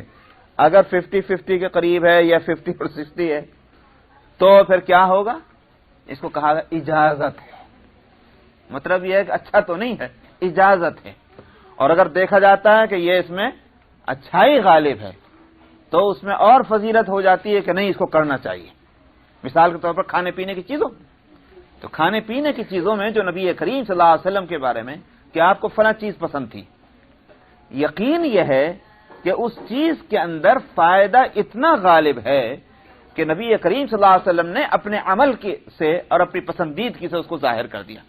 مثلا شہد آپ کو پسند تھا، ساری دنیا اس بات پر متفق ہے کہ شہد جو ہے نہایت اعلیٰ درجے کی چیز، اس میں فائدے جو ہیں وہ غالب ہیں. اسی طرح سے کدو آپ کو پسند تھا سبزیوں کے اندر. جو اس فیلڈ کے ماہر ہیں وہ کہتے ہیں کہ سبزیوں میں بہترین سبزی یقیناً کدو ہے. سمجھ میں آیا؟ تو یا اور اعمال میں بھی دیکھا جا سکتا ہے کہ بھائی اعمال میں کون سا عمل، مثلا مسواک آپ کو پسند تھی، اور اتنی پسند تھی کہ نبی کریم صلی اللہ علیہ وسلم فرماتے تھے کہ مجھے لولا یشق علیہ کے الفاظ ہیں کہ اگر مجھے اس کا خیال نہ ہوتا کہ میری امت کے اوپر اس سے میرے حکم دینے سے اس مسئلے میں سختی ہو جائے گی تو میں ان پر فرض کر دیتا مسواک کے کرنے کو. اور آپ کو اتنا اس کا خیال ہوتا تھا کہ مرض وفات میں جس میں آپ کا وصال ہوا ہے، انتقال ہوا ہے، اور آپ اپنے نظروں سے یوں کہیے کہ عائشہ کو متوجہ کر رہے ہیں کہ کسی طرح سے میں مسواک کر لوں. عائشہ رضی اللہ عنہا کو تو معلوم کہ آپ کو کیا چیز پسند ہے، تو مسواک لائیں. تو عائشہ کہتی ہیں کہ میں نے اپنے دانتوں سے اس کو نرم کر کر کے نبی کریم صلی اللہ علیہ وسلم کو دیا، تو آپ نے اس حالت میں بھی مسواک کیا جبکہ آپ پر کمزوری اتنی غالب تھی کہ اپنے دانتوں سے مسواک کو نرم نہیں کر سکتے تھے. یہ تھی آپ کو پسند. اور تمام حکیم اور ڈاکٹر جتنے ہیں وہ اس بات پر متفق ہیں کہ مسواک نہایت بہترین چیز ہے صحت کے واسطے. سمجھ میں آیا؟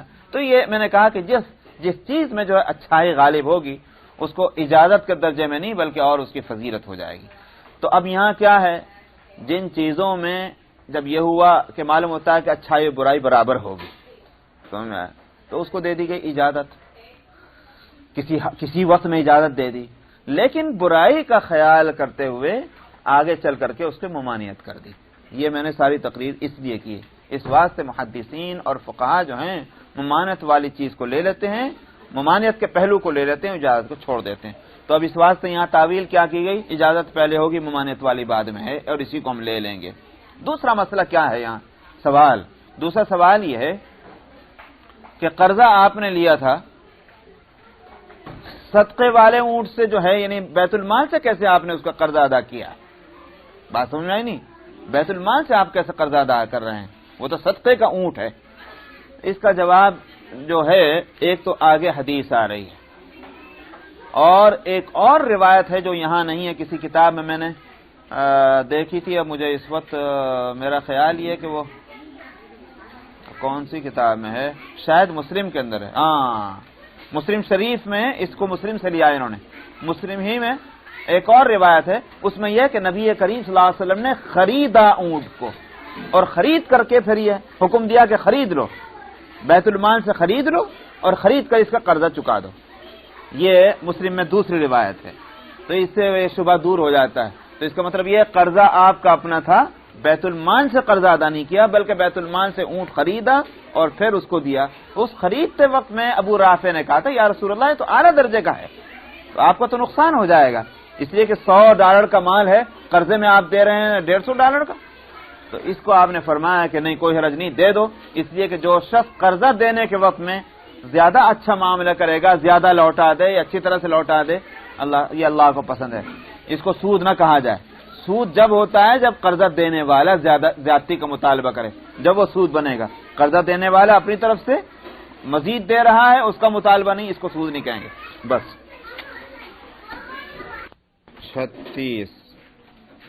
636 صفحہ اور حدیث نمبر 2781.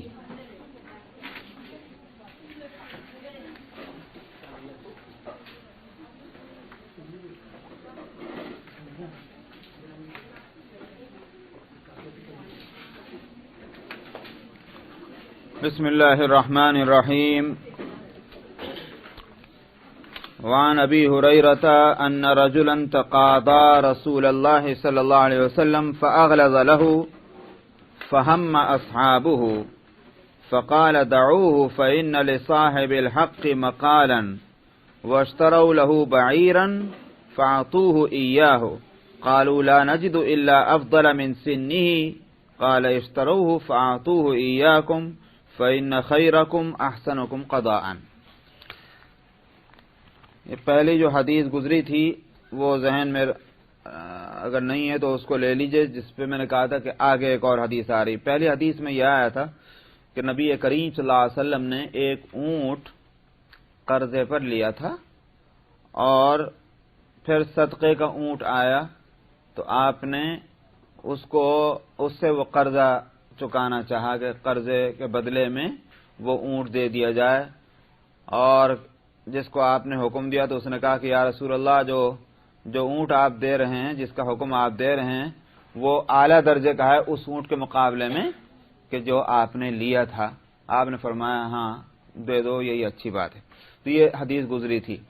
تو اس میں نے کہا تھا کہ ایک سوال یہ پیدا ہوتا ہے کہ صدقے کے اونٹ کو آپ نے جو قرض لیا تھا اس کے بدلے میں کیسے دیا. یہ میں نے کہا تھا کہ یہ سوال پیدا ہوتا ہے, جس کا جواب میں نے دیا تھا کہ آپ نے خریدا اور خرید کر کے پھر وہ اونٹ دیا تھا بدلے میں. اور میں نے کہا تھا کہ آگے حدیث آ رہی ہے, یہی وہ حدیث. حضرت ابو ہریرہ رضی اللہ عنہ سے روایت ہے کہ ایک شخص نے رسول اللہ صلی اللہ علیہ وسلم سے قرضے کا تقاضا کیا, فاغلظ له, اور ذرا شدت برتی قرضے کے وصول کرنے میں کہ دیجئے دیجئے دیجئے اس طرح. فہم اصحابہ, اس کی شدت کو دیکھ کر صحابہ کہاں ان چیزوں کو برداشت کر سکتے تھے. انہوں نے ارادہ کیا کہ ذرا اس کو سزا دیں کہ یہ شدت کیسے کر رہا ہے رسول اللہ صلی اللہ علیہ وسلم کے سلسلے میں. محدثین کہتے ہیں کہ ہو سکتا ہے کہ وہ شخص کافر ہو, ورنہ یہ کہ مسلمان سے کم توقع اس کی نہیں ہوگی کہ وہ رسول اللہ صلی اللہ علیہ وسلم کے معاملے میں کوئی سختی کا رویہ اختیار کرے گا. کافر ہوگا. اس نے سختی برتی تو صحابہ نے یہ ارادہ کیا کہ اس کو کوئی تکلیف پہنچائیں. تو آپ نے فرمایا اس کو چھوڑ دو, جو یہ کر رہا ہے اس کو کر لینے دو اور اس کو مت ستاؤ. فرمایا فَإِنَّ لِصَاحِبِ الْحَقِّ مَقَالًا, اس لیے کہ حقدار کو بولنے کا حق ہے. یہ ہے اصول. تو جب ایک شخص کا قرضہ ہے آپ اس کو مجبور کریں کہ بولے نہیں, یہ کیسے ہو سکتا ہے. آپ نے فرمایا بولنے, اس کو چھوڑ دو, اس کا حق ہے, اس کو بولنے کا حق ہے. اور اس کے بعد آپ نے فرمایا کہ اس کے واسطے اونٹ خرید لو اور وہ اس کو دے دو. تو عرض کیا صحابہ نے کہ لا نجد الا افضل من سنہ, ہمیں اونٹ نہیں مل رہا ہے سوائے اس کے کہ وہ اعلیٰ درجے کا اونٹ ہے اس اونٹ کے مقابلے میں جو اس سے لیا گیا تھا. تو یہاں خریدنے کی بات آئی, آپ نے فرمایا خرید لو.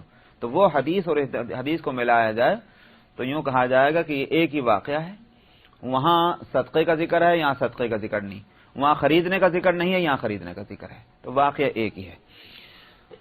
آپ نے فرمایا خرید لو اس کو اور اس کو دے دو, کیونکہ تم میں بہترین آدمی وہ ہے کہ جو قرضے کے چکانے میں زیادہ اچھا ہو. تو معلوم میں نے بتایا تھا پچھلے ہفتے کہ اچھا ہونے میں دو صورتیں ہیں یا کئی صورتیں ہو سکتی ہیں. ایک تو یہ کہ اگر آپ کے پاس پہلے ہی جو وقت مقرر کیا گیا تھا اس سے پہلے ہی ادا کرنے کے واسطے انتظام ہو گیا تو آپ اس کا انتظار کیوں کریں. چاہے وقت آئے گا جب وہ مانگے گا جبھی دوں گا, ابھی تو کہیں کو دوں, تو وقت سے پہلے دیجئے. دوسری بات یہ کہ بھئی اس انداز میں دیجئے کہ آپ گویا اس کے شکر گزار ہیں, اس لیے کہ وقت پر اس نے آپ کی مدد کی ہے, ظاہر ہے کہ اس کا احسان ہے. تو احسان مندی کا اظہار ہونا چاہیے قرضے کے چکانے میں. تیسری بات یہ کہ اگر ہو سکے تو جو چیز اس نے دی تھی قرضے میں اس سے زیادہ اچھی چیز اس کو لوٹانی چاہیے. پیسہ ہے تو پیسہ اور کپڑا ہے تو کپڑا, مطلب یہ ایک اچھی مقدار. میں نے اس وقت کہا تھا پچھلے ہفتے کہ وہ مطالبہ تو نہیں کر سکتا زیادتی کا ورنہ سود ہوگا, لیکن دینے والا اپنی طرف سے کچھ اضافہ کر کے دے رہا ہے, اس میں کوئی حرج نہیں ہے, وہ ایک انعام ہے. مطالبہ تو اس کا 100 کے بدلے میں 100 ہی کا ہے, لیکن اگر کوئی شخص 125 دے رہا ہے, صاحب ٹھیک ہے میرا کام وقت ہو گیا تھا, میری طرف سے $25 ہدیہ ہے, کوئی حرج نہیں اس میں. تو آپ نے فرمایا کہ اچھا آدمی وہ ہے کہ جو قرضے کے ادا کرنے میں زیادہ اچھا ہو. وعنہ ان رسول اللہ صلی اللہ علیہ وسلم قال مطل الغنی ظلم فاذا اتبع احدكم على ملیء فلیتبع. انہی ابو ہریرہ رضی اللہ عنہ سے روایت ہے کہ رسول اللہ صلی اللہ علیہ وسلم نے فرمایا کہ غنی کا ٹال مٹول ظلم ہے. غنی سے مراد محض مال کا مالک ہی نہیں ہے بلکہ یہ کہ مال اس کے قبضے میں بھی ہو.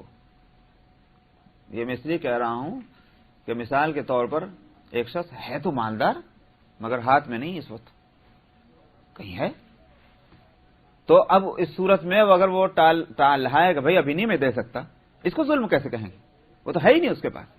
اگرچہ قانونی اعتبار سے تو وہ مالک ہے ایک بڑے مال کا, تو اس کو مالدار کہا جا سکتا ہے, مگر حقیقتاً جب اس کے قبضے میں ہے نہیں جو چیز, کہیں اور رکھی ہوئی ہے, دور رکھی ہوئی ہے, ابھی اس کے پاس نہیں آئی, جو بھی کہیے, تو اب اس صورت میں ادا کیسے کرے گا؟ تو غنی کے لیے یہ ضروری ہے، محدثین اور علماء اور فقہاء کہتے ہیں کہ غنی اس معاملے میں وہ کہلائے گا کہ جس کے قبضے میں مال ہو اس کا اپنا، کہ جس سے کہ وہ قرضہ ادا کر سکتا ہے لیکن ٹال مٹول کر رہا ہے، فرمایا ظلم ہے اس کا، اس لیے کہ ضرورت مند جو اگر غریب ہے وہ اگر ٹال رہا ہے حق ہے، بیچارہ دے نہیں سکتا، غنی کہاں کو ٹال رہا ہے، تو فرمایا کہ غنی کا ٹال مٹول جو ہے وہ ظلم ہے۔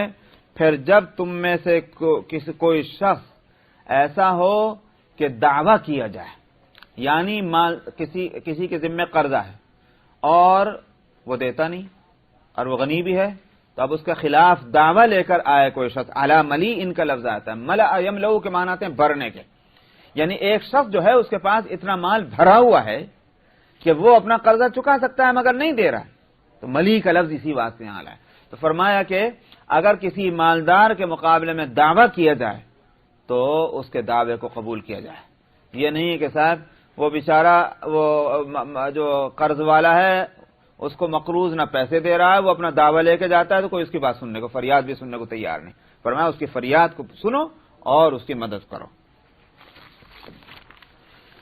وعن كعب بن مالك أنه تقاضى ابن أبي حدر دينا له عليه في عهد رسول الله صلى الله عليه وسلم في المسجد فارتفعت أصواتهما حتى سمعها رسول الله صلى الله عليه وسلم وهو في بيته فخرج إليهما رسول الله صلى الله عليه وسلم حتى كشف سجف حجرته ونادى كعب بن مالك قال يا كعب قال لبيك يا رسول الله فأشار بيده أن ضعي الشطر من دينك قال كعب قد فعلت يا رسول الله قال قم فاقضه متفق عليه۔ کعب بن مالک، سب روایتوں کو ذہن میں رکھیے گا، روایتیں متعدد آ رہی ہیں، بڑی ترتیب سے آ رہی ہیں، اور وہ وارث کے لیے نہیں، کیونکہ وارث کے حق میں تو وصیت نافذ نہیں ہوتی، وارث کا تو جو اللہ نے مقرر فرما دیا وہ ملے گا، غیر وارث کے لیے وصیت ہو سکتی ہے مگر وہ بھی 1/3 میں، جو بھی ترکہ ہے قرضہ دے دینے کے بعد، کفن دفن کا خرچ نکال دینے کے بعد اب جو بچا ہے اس کے 3 حصے کر دیے جائیں گے، اس کی وصیت جو ہے وہ 1/3 کے اندر اگر ہے تو اس کو نافذ کیا جائے گا، اس سے اوپر ہے تو نہیں کیا جائے گا، مطلب یہ کہ 1/3 میں رکھا جائے گا اور بقیہ جو ہے پھر تقسیم کر دیا جائے گا۔ یہ ہے مسئلہ وراثت کا۔ 1/3 وہ ترکے میں سے نکال سکتا ہے اگر وصیت جو ہے مطلب وہ وصیت کر سکتا ہے 1/3، ہاں بس اسی کے اندر رہے گی وصیت، چاہے کتنی بھی کرے۔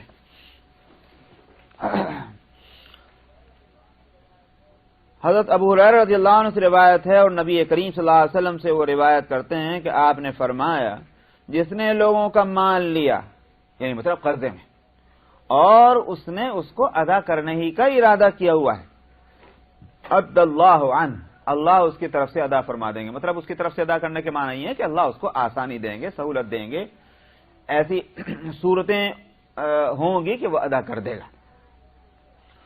اور ومن اخذ یرید اتلافها، اور جس نے کسی کا مال اس ارادے سے لیا کہ بھائی کھا کے چٹ کر جانا ہے، دینا دلانا کچھ نہیں ہے، اتلفہ اللہ علیہ، اللہ میاں اور اس کو نقصان پہنچائیں گے، اس کی صورت بننے ہی کی نہیں کہ وہ ادا کرے، نہ صرف یہ کہ وہ ادا ہو سکے گا اس سے بلکہ اور اس کا اپنے پاس جو کچھ ہے وہ بھی جائے گا۔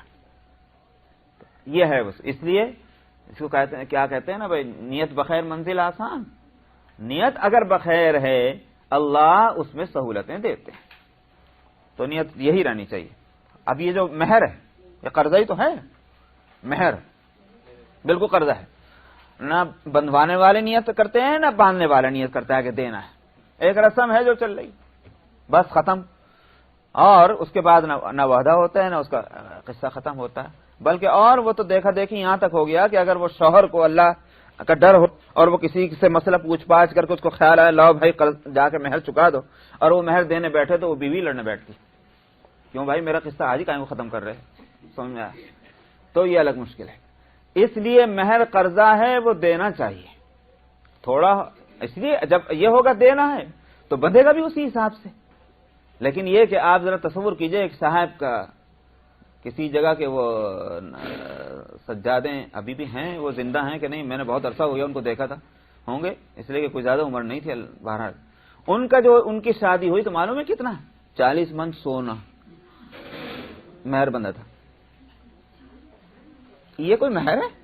کون دے گا؟ سمجھ میں آیا؟ وہ اگر ایک آدھے گاؤں کے مالک بھی ہوں تو بھی نہیں ہوتا میاں، 40 من سونا کہاں سے دیں گے؟ یہ ہے سب تماشے ہمارے.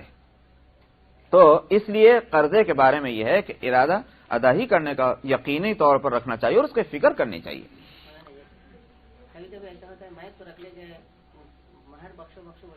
نہیں، تقاضا نہیں کر سکتے، صرف حالات کے اعتبار سے کہ اگر دینے کی پوزیشن میں نہیں ہے تو یہ ہے کہ اس سے پوچھ سکتے ہیں، گزارش کر سکتے ہیں جیسے کسی بھی قرض دار سے، لیکن ذرا بھی اس کو پورا اختیار دیا جانا چاہیے. تمہیں اختیار ہے، میرا کوئی دباؤ نہیں، میں پوری کوشش کروں گا دینے کی، لیکن اگر میں ایسی حالات ہیں اور میں بیمار بھی ہوں، پتہ نہیں میں مر جاؤں تو تم معاف کر دو گی کیا؟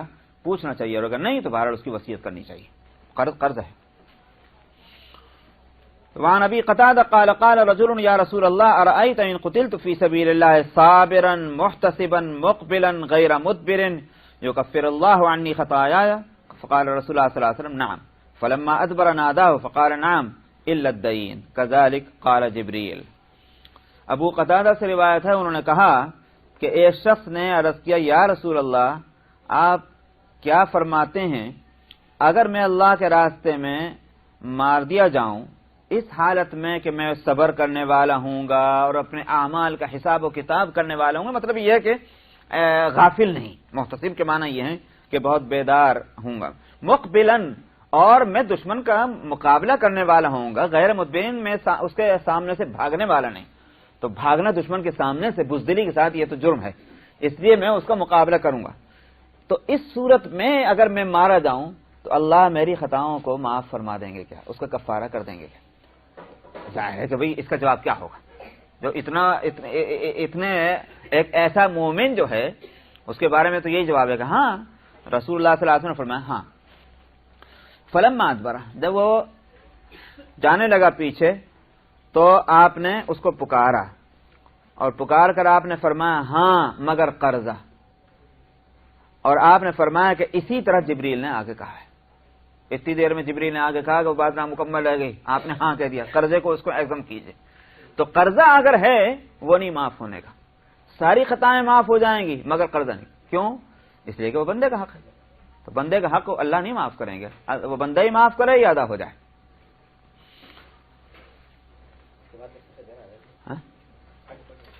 کیا ہو گیا؟ وعن عبداللہ ابن نہیں ہے کیا دینا ہے؟ لم قال یغفر للشہید کل ذنب الا الدین. عبداللہ ابن عمرو ابن العاص رضی اللہ عنہ سے روایت ہے، انہوں نے کہا کہ رسول اللہ صلی اللہ علیہ وسلم نے فرمایا شہید کی مغفرت کر دی جائے گی تمام گناہوں کی، ہر گناہ کی سوائے قرضے کے. تو قرضہ اس کے ذمہ رہے گا. وعن ابی ہریرہ قال کان رسول اللہ صلی اللہ علیہ وسلم یؤتى بالرجل المتوفى علیہ الدین فيسأل هل ترك لدينه قضاء فإن حدث أنه ترك وفاء صلى وإلا قال للمسلمين صلوا على صاحبكم. فلما فتح الله عليه الفتوح قام فقال أنا أولى بالمؤمنين من أنفسهم فمن توفي من المؤمنين فترك دينا فعلي قضاؤه ومن ترك مالا فهو لورثته.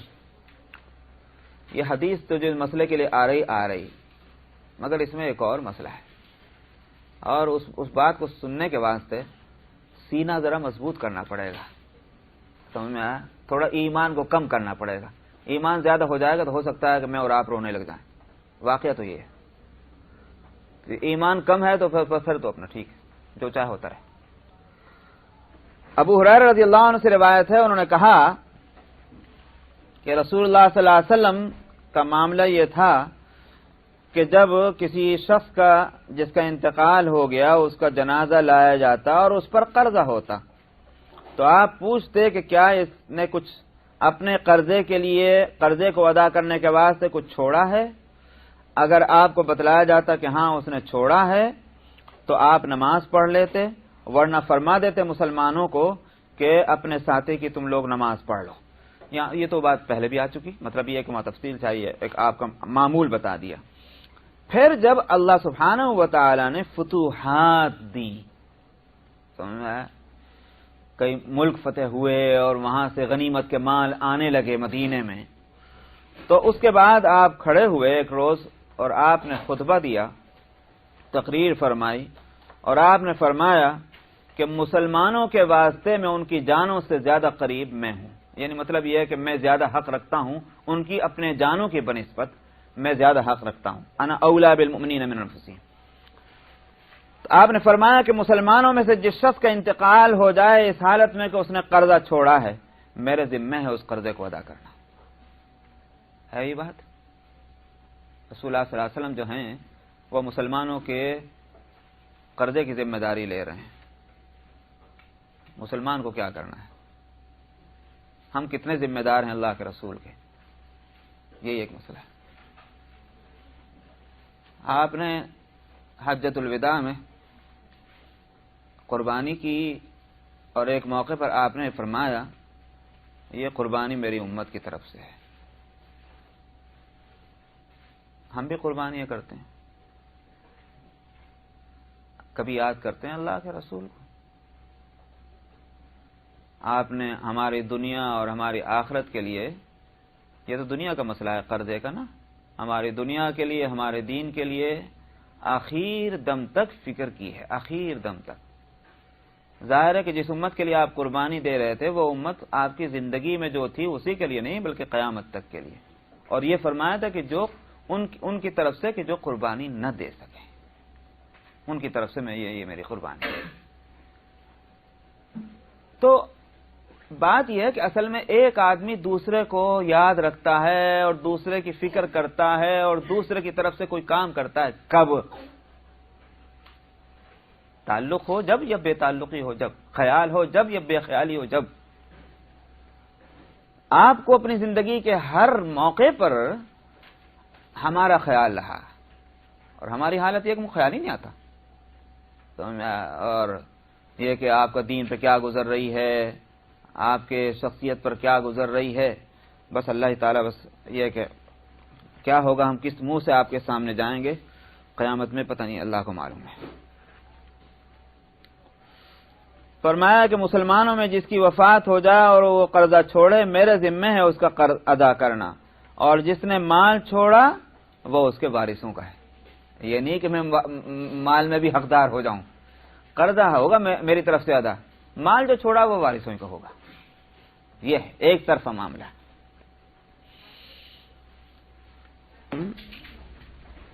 حدیث نمبر 2789۔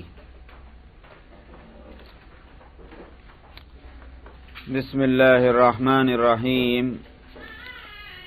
عن ابی خلدۃ الزرقی قال جئنا ابا ہریرۃ فی صاحب لنا قد افلس فقال هذا الذي قضى فيه رسول الله صلى الله عليه وسلم أيما رجل مات أو أفلس فصاحب المتاع أحق بمتاعه إذا وجده بعينه۔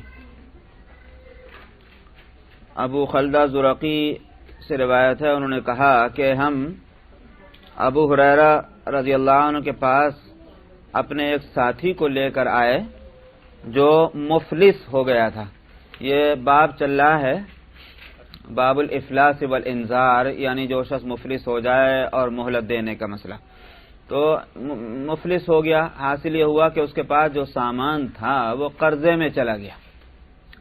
تو جو بھی سامان ہو، گھر کا سارا سامان چلا گیا قرضے میں، تو ایسے آدمی کو مفلس کہتے ہیں۔ وہ مفلس ہوا، اس کو لے کر آیا ابو ہریرہ رضی اللہ عنہ کے پاس۔ تو ابو ہریرہ اور ان سے مسئلہ پوچھا ہوگا کہ اب اس کے بارے میں کیا حکم ہے، جو سامان گیا ہے اور وہ سامان بکنے لگ جائے تو پھر کیا ہو، اس طرح کے مسئلے۔ تو ابو ہریرہ رضی اللہ عنہ نے کہا کہ یہی وہ مسئلہ ہے کہ جس میں رسول اللہ صلی اللہ علیہ وسلم نے فیصلہ فرمایا تھا، یعنی ایسا ہی مسئلہ۔ کیا تھا آپ کا فیصلہ کہ جو شخص کے مر جائے یا مفلس ہو جائے تو سامان والا زیادہ حق رکھتا ہے اپنے سامان کا، جبکہ اس کو بعین ہی پائے، یعنی وہی مال پائے۔ امام شافعی اور ابن ماجہ نے اس کو روایت کیا۔ یہ حدیث الفاظ کے فرق سے پہلے گزر چکی ہے، اور میں وہاں بتا چکا ہوں کہ اس کی شکل یہ ہے کہ ایک شخص مقروض تھا، اس پر قرضہ تھا، قرضہ ادا کرنے کے لیے کچھ نہیں تھا اس کے پاس، اس کا مال چلا گیا قرضے میں۔ اب وہ مال جو ہے بکتا ہے، تو حدیث سے یہ سمجھا گیا کہ اس مال کا سب سے پہلا حقدار وہی ہے کہ جس کا مال تھا. یہی امام شافعی کا مسلک ہے. حنفیہ جو ہیں وہ اس کے خلاف جا رہے ہیں. وہ کہتے ہیں کہ مال اگر بک رہا ہے تو پھر وہ مال اس کا رہا ہی نہیں، وہ تو قرضے میں چلا گیا. اب بیچنے والا بیچ رہا ہے، خریدنے والا خرید رہا ہے، سب برابر ہیں. تو کوئی وجہ نہیں کہ اب اس کو یہ مال جو ہے یہ اس کا قرار دیا جائے. اب مال اس کا نہیں رہا ہے. ان سے پوچھا جاتا ہے پھر حدیث کا مطلب کیا ہوا؟ وہ کہتے ہیں کہ حدیث کے معنی یہ ہوں گے کہ اگر کسی شخص کا مال کسی نے غصب کر لیا، چوری کر لی، زبردستی لے گیا، بہرحال اب وہ مال اگر کہیں مارکیٹ میں آیا تو پہلے حقدار یہ ہے کہ یہ اس لیے کہ یہ اس کا مال ہے. لیکن جو قرضے میں چلا گیا تو قرضے والے نے لے لیا، وہ اس کا مالک ہوا، یہ کہاں مالک رہ گیا؟ یہ مال اس کا ہے ہی نہیں. حدیث میں ہے اپنے مال کا جو ہے وہ زیادہ حقدار ہے، تو مالک رہا کہاں؟ تو یہ حنفیہ کا کہنا ہے. تو بہرحال یہ اختلاف ہے شافعی کا اور حنفیہ کا. وعن ابی ہریرہ قال قال رسول اللہ صلی اللہ علیہ وسلم نفس المؤمن معلقۃ بدینہ حتی یقضی عنہ.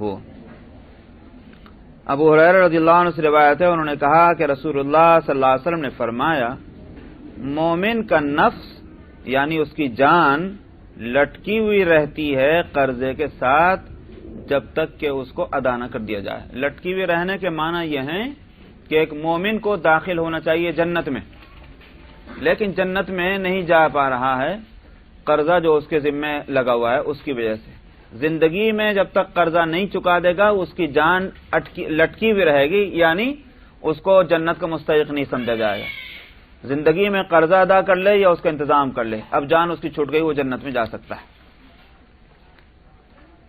وعن البراء ابن عازب قال قال رسول اللہ صلی اللہ علیہ وسلم صاحب الدین معصور بدینہ یشکو الی ربہ الوحدۃ یوم القیامہ. براء ابن عازب سے روایت ہے، انہوں نے کہا کہ رسول اللہ صلی اللہ علیہ وسلم نے فرمایا قرضے والا اپنے قرضے میں گھرا ہوا رہتا ہے. معصور اسیر کے معنی میں، اسیر قیدی کو کہتے ہیں کہ وہ اپنے قرضے کے ذریعے سے قید ہوا ہوتا ہے اور اس کا قرضہ جو ہے وہ اللہ سبحانہ و تعالی سے شکایت کرتا ہے. اب یہ یہاں اس کو ظاہر ہے کہ اس دنیا میں کیسے سمجھا جائے گا قرضہ کیسے بول رہا ہے، لیکن اس دنیا کی بات ہی دوسری ہے. اللہ نے یہاں جن چیزوں کو بولنے کی طاقت دی ہے ہم اسی کے عادی ہیں، لیکن اللہ چاہیں تو اس کے علاوہ اور چیزوں کو بھی بولنے کی طاقت دے سکتے ہیں، اور قیامت میں ایسا ہی ہوگا. ہاتھ اور پاؤں اور ساز و سامان سب چیزیں بولیں گی. تو وہاں قرضہ شکایت کرے گا الگ ہونے کی، خداوندہ مجھے الگ کر دیجئے. یعنی مطلب یہ ہے کہ یہ آدمی جو ہے یہ اس قابل نہیں ہے کہ میرے ہوتے ہوئے صالحین اور نیک لوگوں کے ساتھ یہ ہو، الگ کر دیجئے. تو وہ قرضہ جو ہے وہ اس آدمی کو الگ کرا دے گا. ظاہر ہے کہ نیک آدمیوں کے ساتھ رہنے کا مطلب کیا ہوا ہے کہ وہ خود نیک ہے اور نیکیاں اس کے ساتھ ہیں جو تقاضا کرتی ہیں کہ اس کو صالحین کے ساتھ شامل کر کے جنت میں بھیجا جائے. لیکن قرضہ جو ہے اس کو پکڑ لے گا اور شکایت کرے گا خداوندہ میں اس کو نہیں جانے دیتا، مجھے الگ کیجیے. تو وہ صالحین کے ساتھ نہیں جانے دے گا.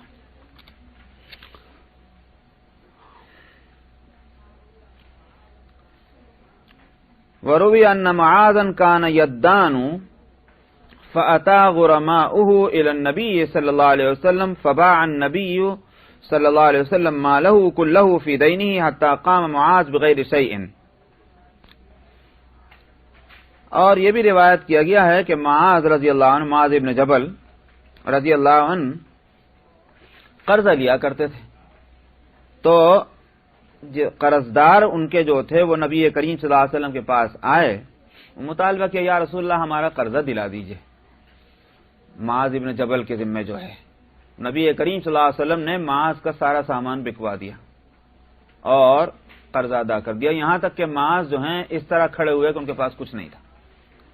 تو اس صورت میں قاضی کو یہ اختیار ہے کہ اگر کسی شخص کے پاس قرضہ ہے اور وہ قرضہ ادا کرنے کے لیے اس کے پاس کیش نہیں ہے، یہ جو بھی قرضے میں ہے وہ نہیں ادا کر سکتا، تو اس کا مال جو ہے وہ کیا ہمارے یہاں اس کو کہتے ہیں قرق کرنا، کیا قرق، وہ قرق کر دیا جائے گا اس کو سامان، اور قرق کر کے وہ اس کا قرضہ ادا کیا جائے گا. وہی صورت یہاں ہوئی ہے. وعن عبد الرحمن ابن كعب ابن مالك قال كان معاذ بن جبل شابا سخيا وكان لا يمسك شيئا فلم يزل يدان حتى أغرق ماله كله في الدين فأتى النبي صلى الله عليه وسلم فكلمه ليكلم غرماءه فلو تركوا لأحد لتركوه لمعاذ لأجل رسول الله صلى الله عليه وسلم فباع رسول الله صلى الله عليه وسلم لهم ماله حتى قام معاذ بغير شيء. یہ معاذ کے ذمہ اتنا قرضہ کیوں تھا؟ یہ حدیث کھول لئی. عبد الرحمن ابن کعب ابن مالک کہتے ہیں کہ معاذ ابن جبل بڑے سخی جوان تھے، اور اس سخاوت میں یہ ہوا کرتا تھا کہ مقروض رہتے تھے، خرچ کرتے رہتے تھے اور قرضے لیتے رہتے تھے. تو یہ تھی وہ وجہ اس قرضے کی. ایک روز جب پورا ان کا جو ہے مال جو ہے وہ قرضے میں غرق ہو گیا، مطلب یہ ہے کہ جتنا قرضہ ہو گیا اتنا ہی مال رہا گھر کے اندر، تو نبی کریم صلی اللہ علیہ وسلم کے پاس حاضر ہوئے، اور اس لیے تاکہ آپ قرض داروں سے بات کر لیں. اگر وہ قرض دار کسی اور کو مہلت دیتے ہوں تو معاذ کو بھی مہلت دے دیں گے رسول اللہ صلی اللہ علیہ وسلم کی وجہ سے، اس لیے آپ آئے تھے آپ کے پاس. تو نبی کریم صلی اللہ علیہ وسلم نے کیا کیا؟ ان کے گھر کا سارا مال بیچ دیا، اور یہاں تک کہ معاذ کے پاس اب کچھ نہیں رہا، یہ آپ نے قرض ادا کروا دیا. یہ ہے تفصیل اس واقعے کی. وعن الشرید قال قال رسول اللہ صلی اللہ علیہ وسلم لی الواجد یحل عرضه وعقوبته قال ابن المبارک یحل عرضه یعنی یغلظ له وعقوبته یحبس له. شرید سے روایت ہے کہ انہوں نے کہا کہ رسول اللہ صلی اللہ علیہ وسلم نے فرمایا مالدار کا ٹال مٹول جو ہے، یعنی ایک شخص پر قرضہ ہے اور اس کے پاس مال موجود ہے، ادا کر سکتا ہے، لیکن وہ ٹال مٹول کر رہا ہے، فرمایا کہ وہ اس کی ٹال مٹول جو ہے اس کے حیثیت کو اور اس کے سزا دیے جانے کو حلال کر دیتا ہے. حیثیت کا مطلب کیا ہوا؟ یہ مطلب یہ ہے کہ اب یہ نہیں کہ صاحب ان کی عزت کرتے رہیے، کوئی لفظ نہ بولیے، جو سختی ان پر کی جا سکتی ہے وہ سختی ان پر کی جائے گی، مطالبے کے اندر کوئی رعایت ان کی نہیں ہوگی. اور سزا کے معنی یہ ہیں کہ اگر قاضی سمجھتا ہے مناسب اس کو جیل میں ڈال دے گا، یہ ہے اس کی سزا. تو جو مالدار ہے اور قرضہ نہیں ادا کر رہا ہے، مطالبے میں سختی بھی جائز اور اس کو جیل میں بھی ڈال دینا جائز ہے. یہ عبداللہ ابن مبارک نے نبی کریم صلی اللہ علیہ وسلم کی حدیث کی یہی تشریح کی ہے. وعن ابی سعید الخدری قال اتي النبي صلى الله عليه وسلم بجنازة ليصلي عليها فقال هل على صاحبكم دين؟ قالوا نعم. قال هل ترك له من وفاء؟ قالوا لا. قال صلوا على صاحبكم. قال علي بن ابي طالب علي دينه يا رسول الله فتقدم فصلى عليه. وفي رواية معناه وقال فك الله رهانك من النار كما فككت رهان اخيك المسلم ليس من عبد مسلم يقضي عن اخيه دينه الا فك الله رهانه يوم القيامة. ابو سعید خدری سے روایت ہے کہ نبی کریم صلی اللہ علیہ وسلم کے پاس جنازہ لایا گیا تاکہ آپ اس پر نماز جنازہ پڑھ دیں. تو جیسا کہ پہلے حدیث بھی گزر چکی ہے، آپ نے پوچھا کہ تمہارے اس ساتھی پر کوئی قرضہ تھا یا نہیں؟ لوگوں نے کہا کہ ہاں تھا. پھر آپ نے پوچھا کہ اس نے اس قرضے کو ادا کرنے کے لیے کچھ مال وغیرہ چھوڑا ہے؟ لوگوں نے کہا کہ نہیں. آپ نے فرمایا جاؤ اپنے ساتھی کی تم ہی لوگ نماز پڑھ لو. علی ابن ابی طالب رضی اللہ عنہ موجود تھے. یہ حدیث جو پہلے گزر چکی ہے اس میں یہی بات تھی، ابو قتادہ نے کہی تھی، یہاں علی ابن ابی طالب کہہ رہے ہیں. علی ابن ابی طالب رضی اللہ عنہ نے کہا یا رسول اللہ اس کا قرضہ میرے ذمہ ہے. سو آپ تشریف لے آئے اور آپ نے نماز پڑھا دی. ایک اور روایت میں معنی کے معنی یہ ہیں کہ روایت کے الفاظ محفوظ نہیں، معنی محفوظ ہے. یہ ہے تو یہ اس لیے کہ محدثین جو ہے نبی کریم صلی اللہ علیہ وسلم کے الفاظ تک کو محفوظ رکھتے ہیں. یہاں اس کی وضاحت کر دی، الفاظ محفوظ نہیں لیکن اس کے معنی یہ ہیں کہ آپ نے فرمایا اللہ تیری گردن آگ سے چھڑا دے جیسے تو نے اپنے مسلمان بھائی کی گردن کو چھڑایا ہے. تو وہ قرضے میں رہتا تو وہ جنت میں نہ جاتا، اب تو نے اس کی گردن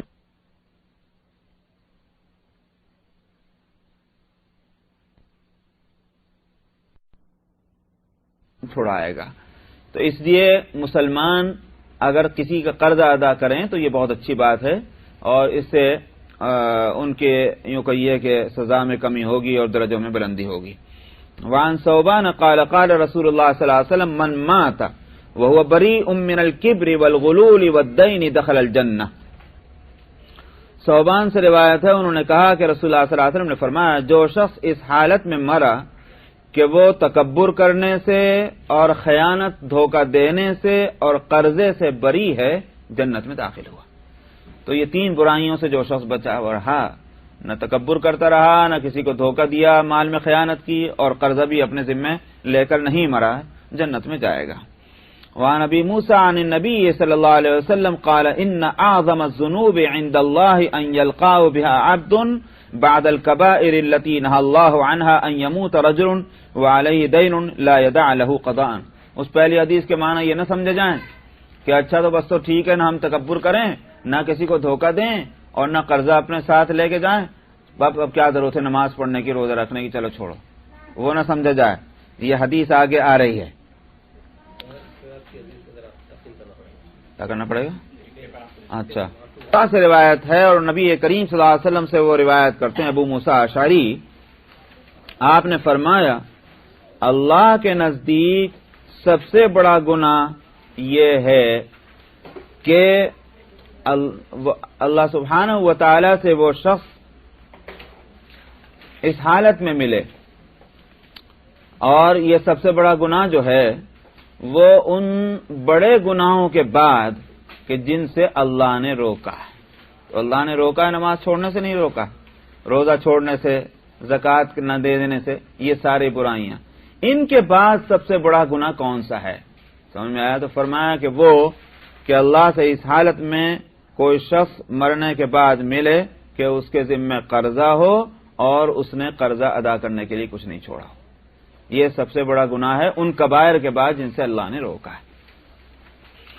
وعن عمرو بن عوف المزنی عن النبی صلی اللہ علیہ وسلم قال الصلح جائز بین المسلمین الا صلحا حرم حلالا او احل حراما والمسلمون على شروطهم الا شرطا حرم حلالا او احل حراما۔ عمرو بن عوف مزنی سے روایت ہے، وہ نبی کریم صلی اللہ علیہ وسلم سے نقل کرتے ہیں، آپ نے فرمایا مسلمانوں کے درمیان ہر صلح جائز ہے۔ جائز کا مطلب یہ ہے صلح کرانی چاہیے 2 آدمیوں میں جو بھی جھگڑا ہو، یا وہ آدمی صلح کر لے، کسی بھی حالت میں صلح کر لے۔ لڑائی لڑنا 2 مسلمانوں کا لڑتے رہنا یہ ٹھیک نہیں، مگر آپ نے فرمایا سوائے ایسی صلح کے جو حلال کو حرام کرتی ہو اور حرام کو حلال کرتی ہو۔ مثال کے طور پر اگر صلح اس پہ ہونے لگے، انہوں نے کہا صاحب خنزیر کھا لو تو میں راضی ہو جاؤں گا، شراب پی لو تو میں راضی ہو جاؤں گا، نہیں، اس پہ مصالحت نہیں ہوگی، اس لیے کہ یہ حرام کو حلال کرنے والی چیز ہے۔ تو ایسی صلح نہ ہو کہ جس سے حلال حرام ہو یا حرام حلال ہو، باقی ہر ممکن صورت میں کسی مسلمان سے ایک مسلمان کو صلح کر لینی چاہیے، یہ ہوا۔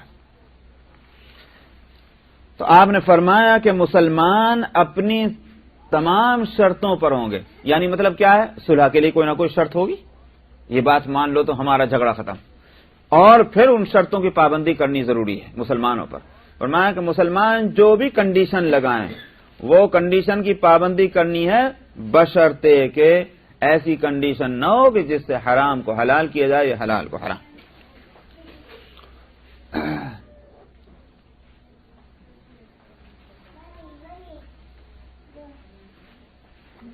سوال بہت ہی علمی نقطے کا ہے، اور وہ یہ سوال ہوتا ہے کہ بھئی یہ حدیث جو ہے اس کا تعلق باب سے کیا ہوا؟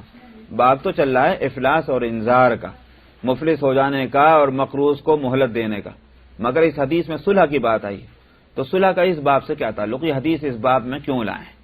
یہ ایک سوال یہاں کرتے ہیں، تو واقعہ یہ ہے کہ یہ مشکل ہے اس کا جواب۔ محدثین اور علماء نے غور کیا کہ بھئی یہ حدیث یہ جو ہیں لائے کیوں یہاں اس باب میں، تو بہت غور کرنے کے بعد جو بات سمجھ میں آئی وہ بھی بہت ہلکی سی ہے، اور وہ یہ کہ دراصل صلح جو ہوتی ہے اس میں بھی نوبت آتی ہے جب ایک طرح کا افلاس ہو جاتا ہے، یعنی کسی کے ذمہ کوئی چیز تھی اور وہ نہیں پوری کر پا رہا ہے، تو آخر کو مصالحت کرنے کی ضرورت پیش آتی ہے.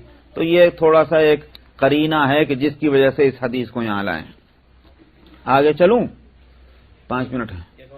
چلیے.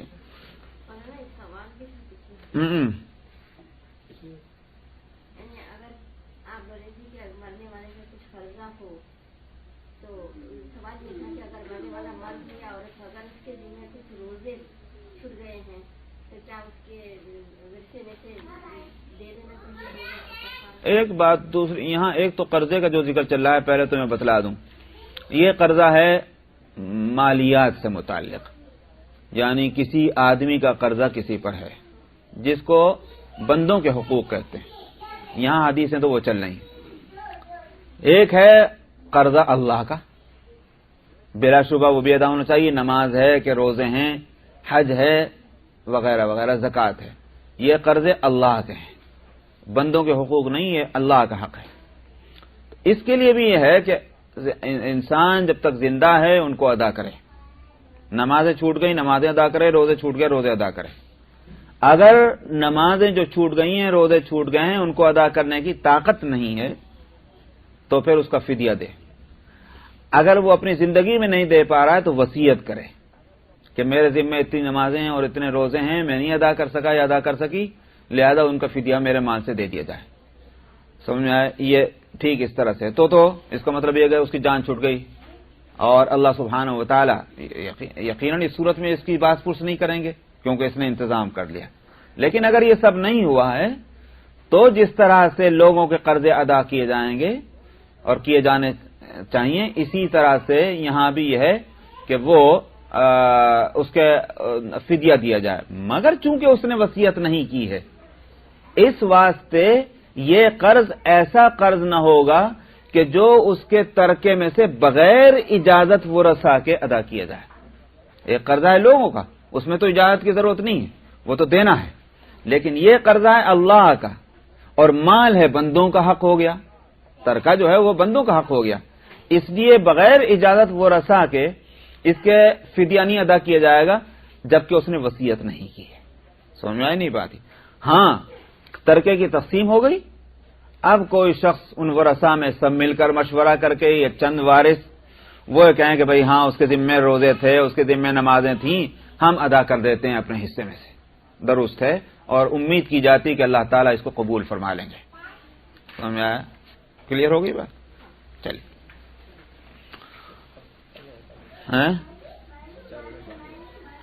تیسری فصل. عن سوید بن قیس قال جلبت انا ومخلفة العبدی بزا من حجرة فاتینا به مکة فجاءنا رسول الله صلی اللہ علیہ وسلم يمشي فساومنا بسرابیل فبعناه وثم رجل يزن بالاجر فقال له رسول الله صلی اللہ علیہ وسلم زن ورجع. سوید بن قیس سے روایت ہے کہ میں اور مخلفہ عبدی کچھ کپڑا حجر سے لائے. حجر جو ہے وہ یہ پورا علاقہ جو ہے بحرین جہاں ہے اس پورے علاقے کو بھی حجر کہا جاتا تھا. اس کے علاوہ حجر یمن کے اندر بھی ایک شہر کا نام تھا. حجر ایک بستی مدینے کے قریب بھی تھی. تو اب یہ کہاں سے لائے؟ زیادہ غالب گمان یہ ہے کہ یہ یمن والا حجر جو ہے وہاں کا تذکرہ ہے، اس لیے کہ وہاں کا کپڑا ایک خاص قسم کا کپڑا ہوتا تھا، وہی لے کر آئے بیچنے کے واسطے مکے میں. تو بز کپڑے کو کہتے ہیں، اسی سے ہمارے یہاں بزاز کہتے ہیں. عربی کا لفظ بزاز کپڑا بیچنے والے کو، اور کپڑا بیچنے کا کام جو ہے اس کو بزازہ کہتے ہیں. تو یہ بز کپڑے کو کہتے ہیں. تو یہ کپڑا لے کر آئے حجر کا مکے میں. تو نبی کریم صلی اللہ علیہ وسلم چلتے ہوئے ہماری طرف تشریف لائے اور آپ نے ایک شلوار پاجامہ جو ہے وہ آپ نے اس کا معاملہ ہم سے فرمایا. فساومنا جو کہتے ہیں بھاؤ تاؤ کرنا، کتنے کا ہے یہ، انہوں نے کہا اتنا کا دے دو، یہ ہے ساوم مساوم. آپ نے معاملہ فرمایا ایک پاجامے کا تو خریدا آپ نے. تو ایک دوسری روایت میں ہے کہ آپ نے 4 درہم کے اندر اس کو خریدا ہے. تو خریدنا تو ثابت ہے لیکن پہننا ثابت نہیں ہے، یعنی کسی حدیث سے یہ نہیں معلوم ہوتا کہ آپ نے پاجامہ کبھی پہنا ہے. آپ ازار تو پہننا آتا ہے لیکن پاجامہ آپ نے پہنا نہیں پہنا یہ کسی حدیث میں نہیں. خریدنا جو ہے وہ اس حدیث میں آ رہا ہے اور بھی حدیثوں میں ہے. اس کے بعد ہم نے کہتے ہیں فبعنا، ہم نے وہ شلوار یا پاجامہ جو ہے ہم نے آپ کو بیچ دیا. پھر ایک شخص جو ہے وہ اجرت پر وزن کر رہا تھا. ہوتا ہے نا بھائی جہاں آپ نے کسی جو ہول سیلر ہوتے ہیں سامان کے، تو ان کے یہاں آدمی رکھ لیتے ہیں تولنے والا، تولتا رہے. تو وہ ایسا کوئی تھا وہاں وزن کرنے والا، تو اجرت پر وزن کرنے والا تھا. آپ نے اس سے فرمایا وزن کر اور نیتا تول. نیتا تولنے کا مطلب کیا ہوا؟ یوں تول، یوں مت تول، مطلب یہ تھوڑا سا سامان کو نیچا کر کے تول، اس طرح سے مطلب ہوا. ورجح کے معنی یہی ہے کہ ترازو کو ذرا جھکتا ہوا کرنا. تو یہ حدیث بھی یہاں کیوں آئی ہے؟ باب الافلاس والانذار سے اس کا کیا تعلق ہے؟ علماء یہی کہتے ہیں کہ یہاں نیتا تولنے کی ہدایت فرمائی آپ نے تاکہ کسی کا نقصان نہ ہو. نقصان والا چونکہ باب ہے، اس واسطے یہی مناسبت ہے اس حدیث کو بھی. وعن جابر قال كان لي على النبي صلی اللہ علیہ وسلم دین فقضى لي وزادني. جابر رضی اللہ عنہ سے روایت ہے، انہوں نے کہا کہ میرا قرضہ تھا نبی کریم صلی اللہ علیہ وسلم کے پاس، آپ کے ذمے، آپ نے مجھے قرضہ ادا کر دیا اور کچھ زیادہ بھی دیا. یہاں سب کے سب یہ لکھتے ہیں کہ یہ شرط پہلے نہیں تھی، لینے دینے کے وقت میں نہیں تھی کہ اتنا دور دے رہا ہوں تو اتنا آپ کو واپس کرنا پڑے گا ورنہ تو سود بن جاتا ہے. دینے کے وقت آپ نے اپنی طرف سے اضافہ کر کے دیا. یہ حدیث پہلے بھی گزر چکی ہے. اونٹ کا قصہ تھا. اونٹ آپ نے لیا تھا قرضے میں اور اونٹ جو واپس دیا تو وہ زیادہ عمدہ قسم کا دیا، تو وہ شاید یہ وہی حدیث. 640 اور حدیث نمبر 2800. بسم اللہ الرحمن الرحیم.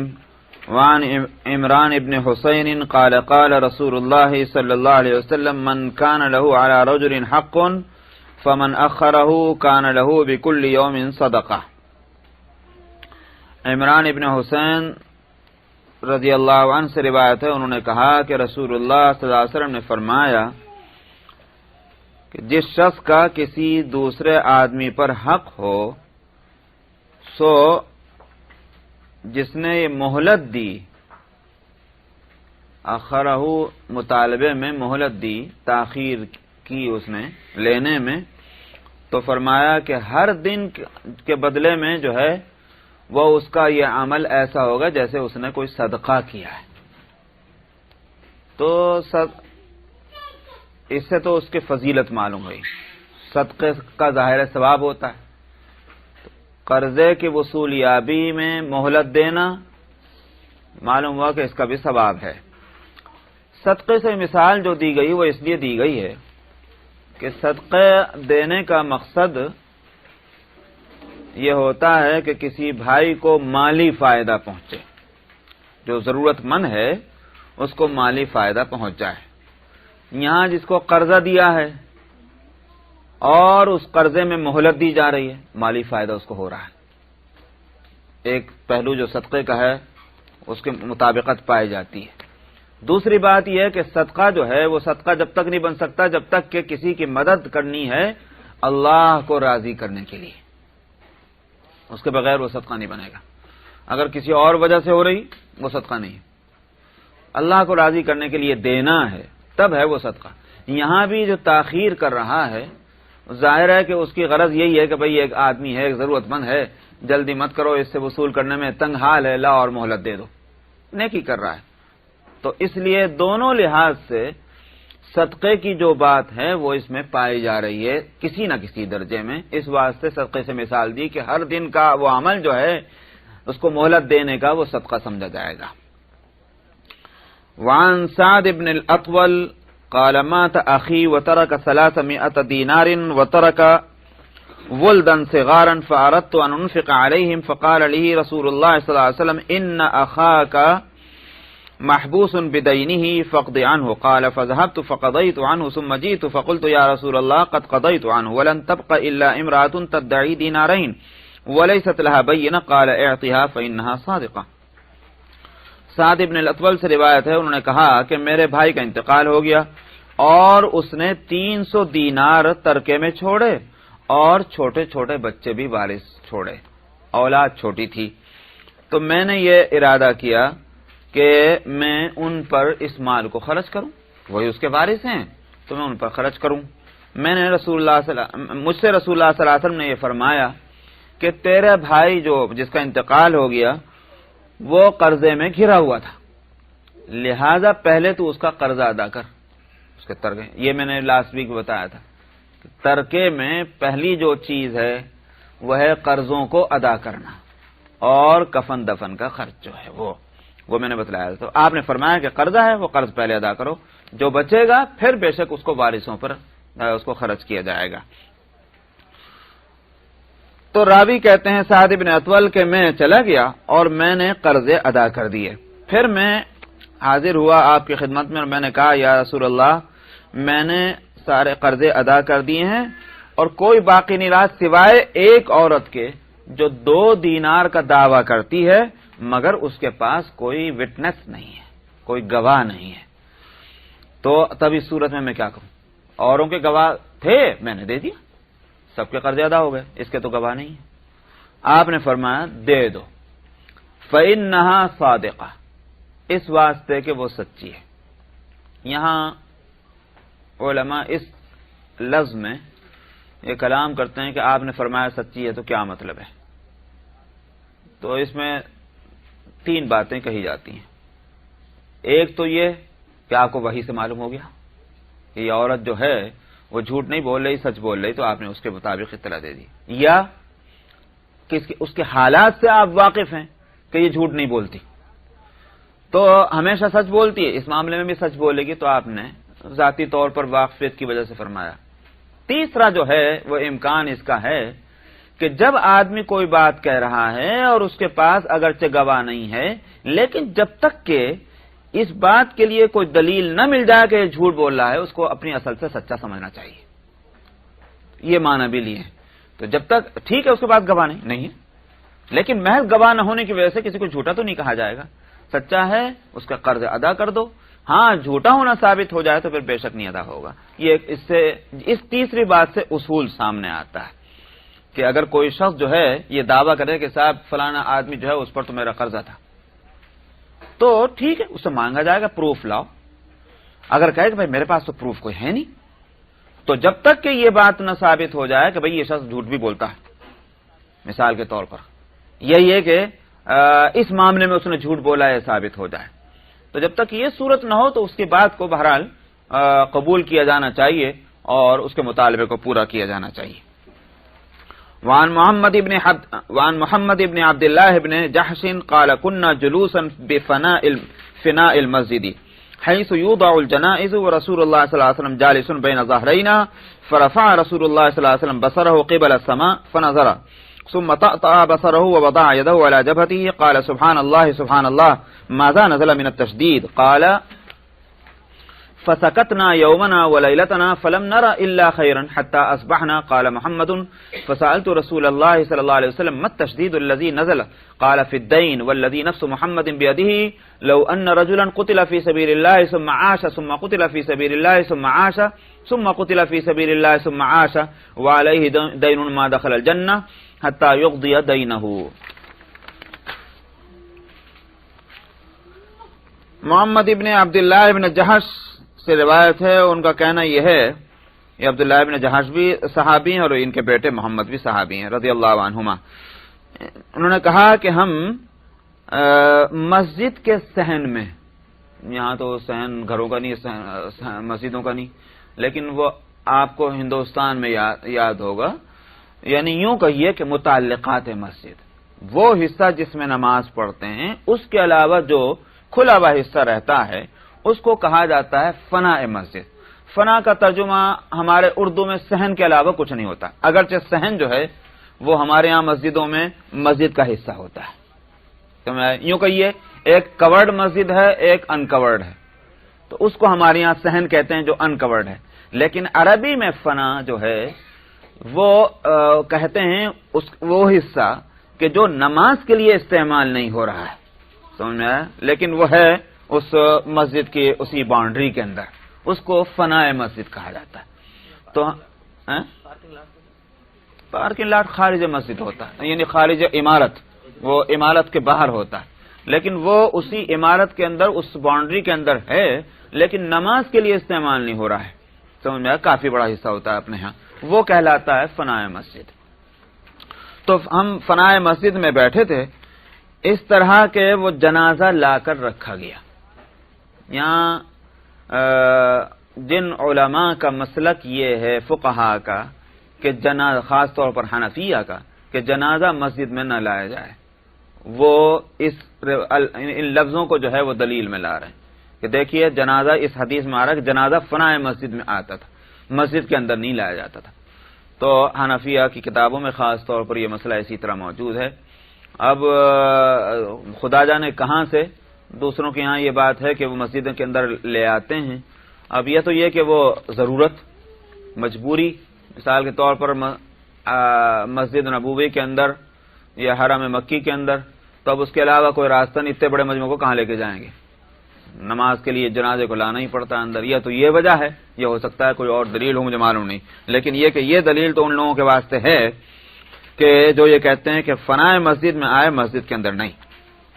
تو جہاں کہ کہتے ہیں کہ ہم فنائے مسجد میں بیٹھے ہوئے تھے کہ جہاں جنازہ لا کر رکھا جاتا ہے، اور رسول اللہ صلی اللہ علیہ وسلم ہمارے درمیان تشریف رکھتے تھے۔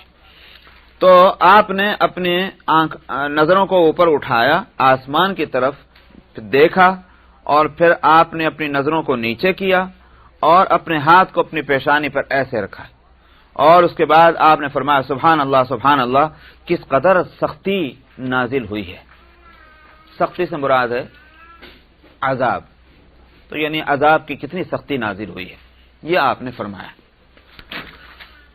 راوی کہتے ہیں کہ ہم ایک دن اور ایک رات تو خاموش رہے، اور لیکن ہم نے کوئی بات ہی نہیں دیکھی اس ایک دن اور ایک رات کے اندر، اچھا ہی اچھا سب تھا، ہم سمجھے کہ بس عذاب آ لیا، مگر وہ تو ایک دن اور ایک رات گزر گیا، کوئی پریشانی نہیں ہوئی۔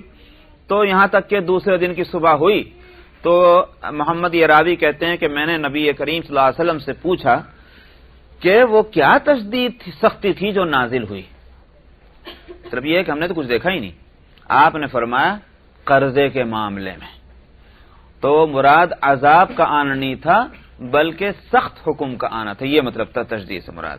اور آپ نے اس کے پہلے فرمایا قسم ہے اس ذات کی جس کے قبضے میں محمد کی جان ہے، اگر کوئی شخص اللہ کے راستے میں قتل کر دیا جائے پھر زندہ ہو، پھر اللہ کے راستے میں قتل کیا جائے پھر زندہ ہو، پھر اللہ کے راستے میں قتل کیا جائے پھر زندہ ہو، اور اس پر قرضہ ہو، وہ جنت میں نہیں داخل ہوگا جہاں تک کہ وہ اپنا قرضہ نہ ادا کر دے۔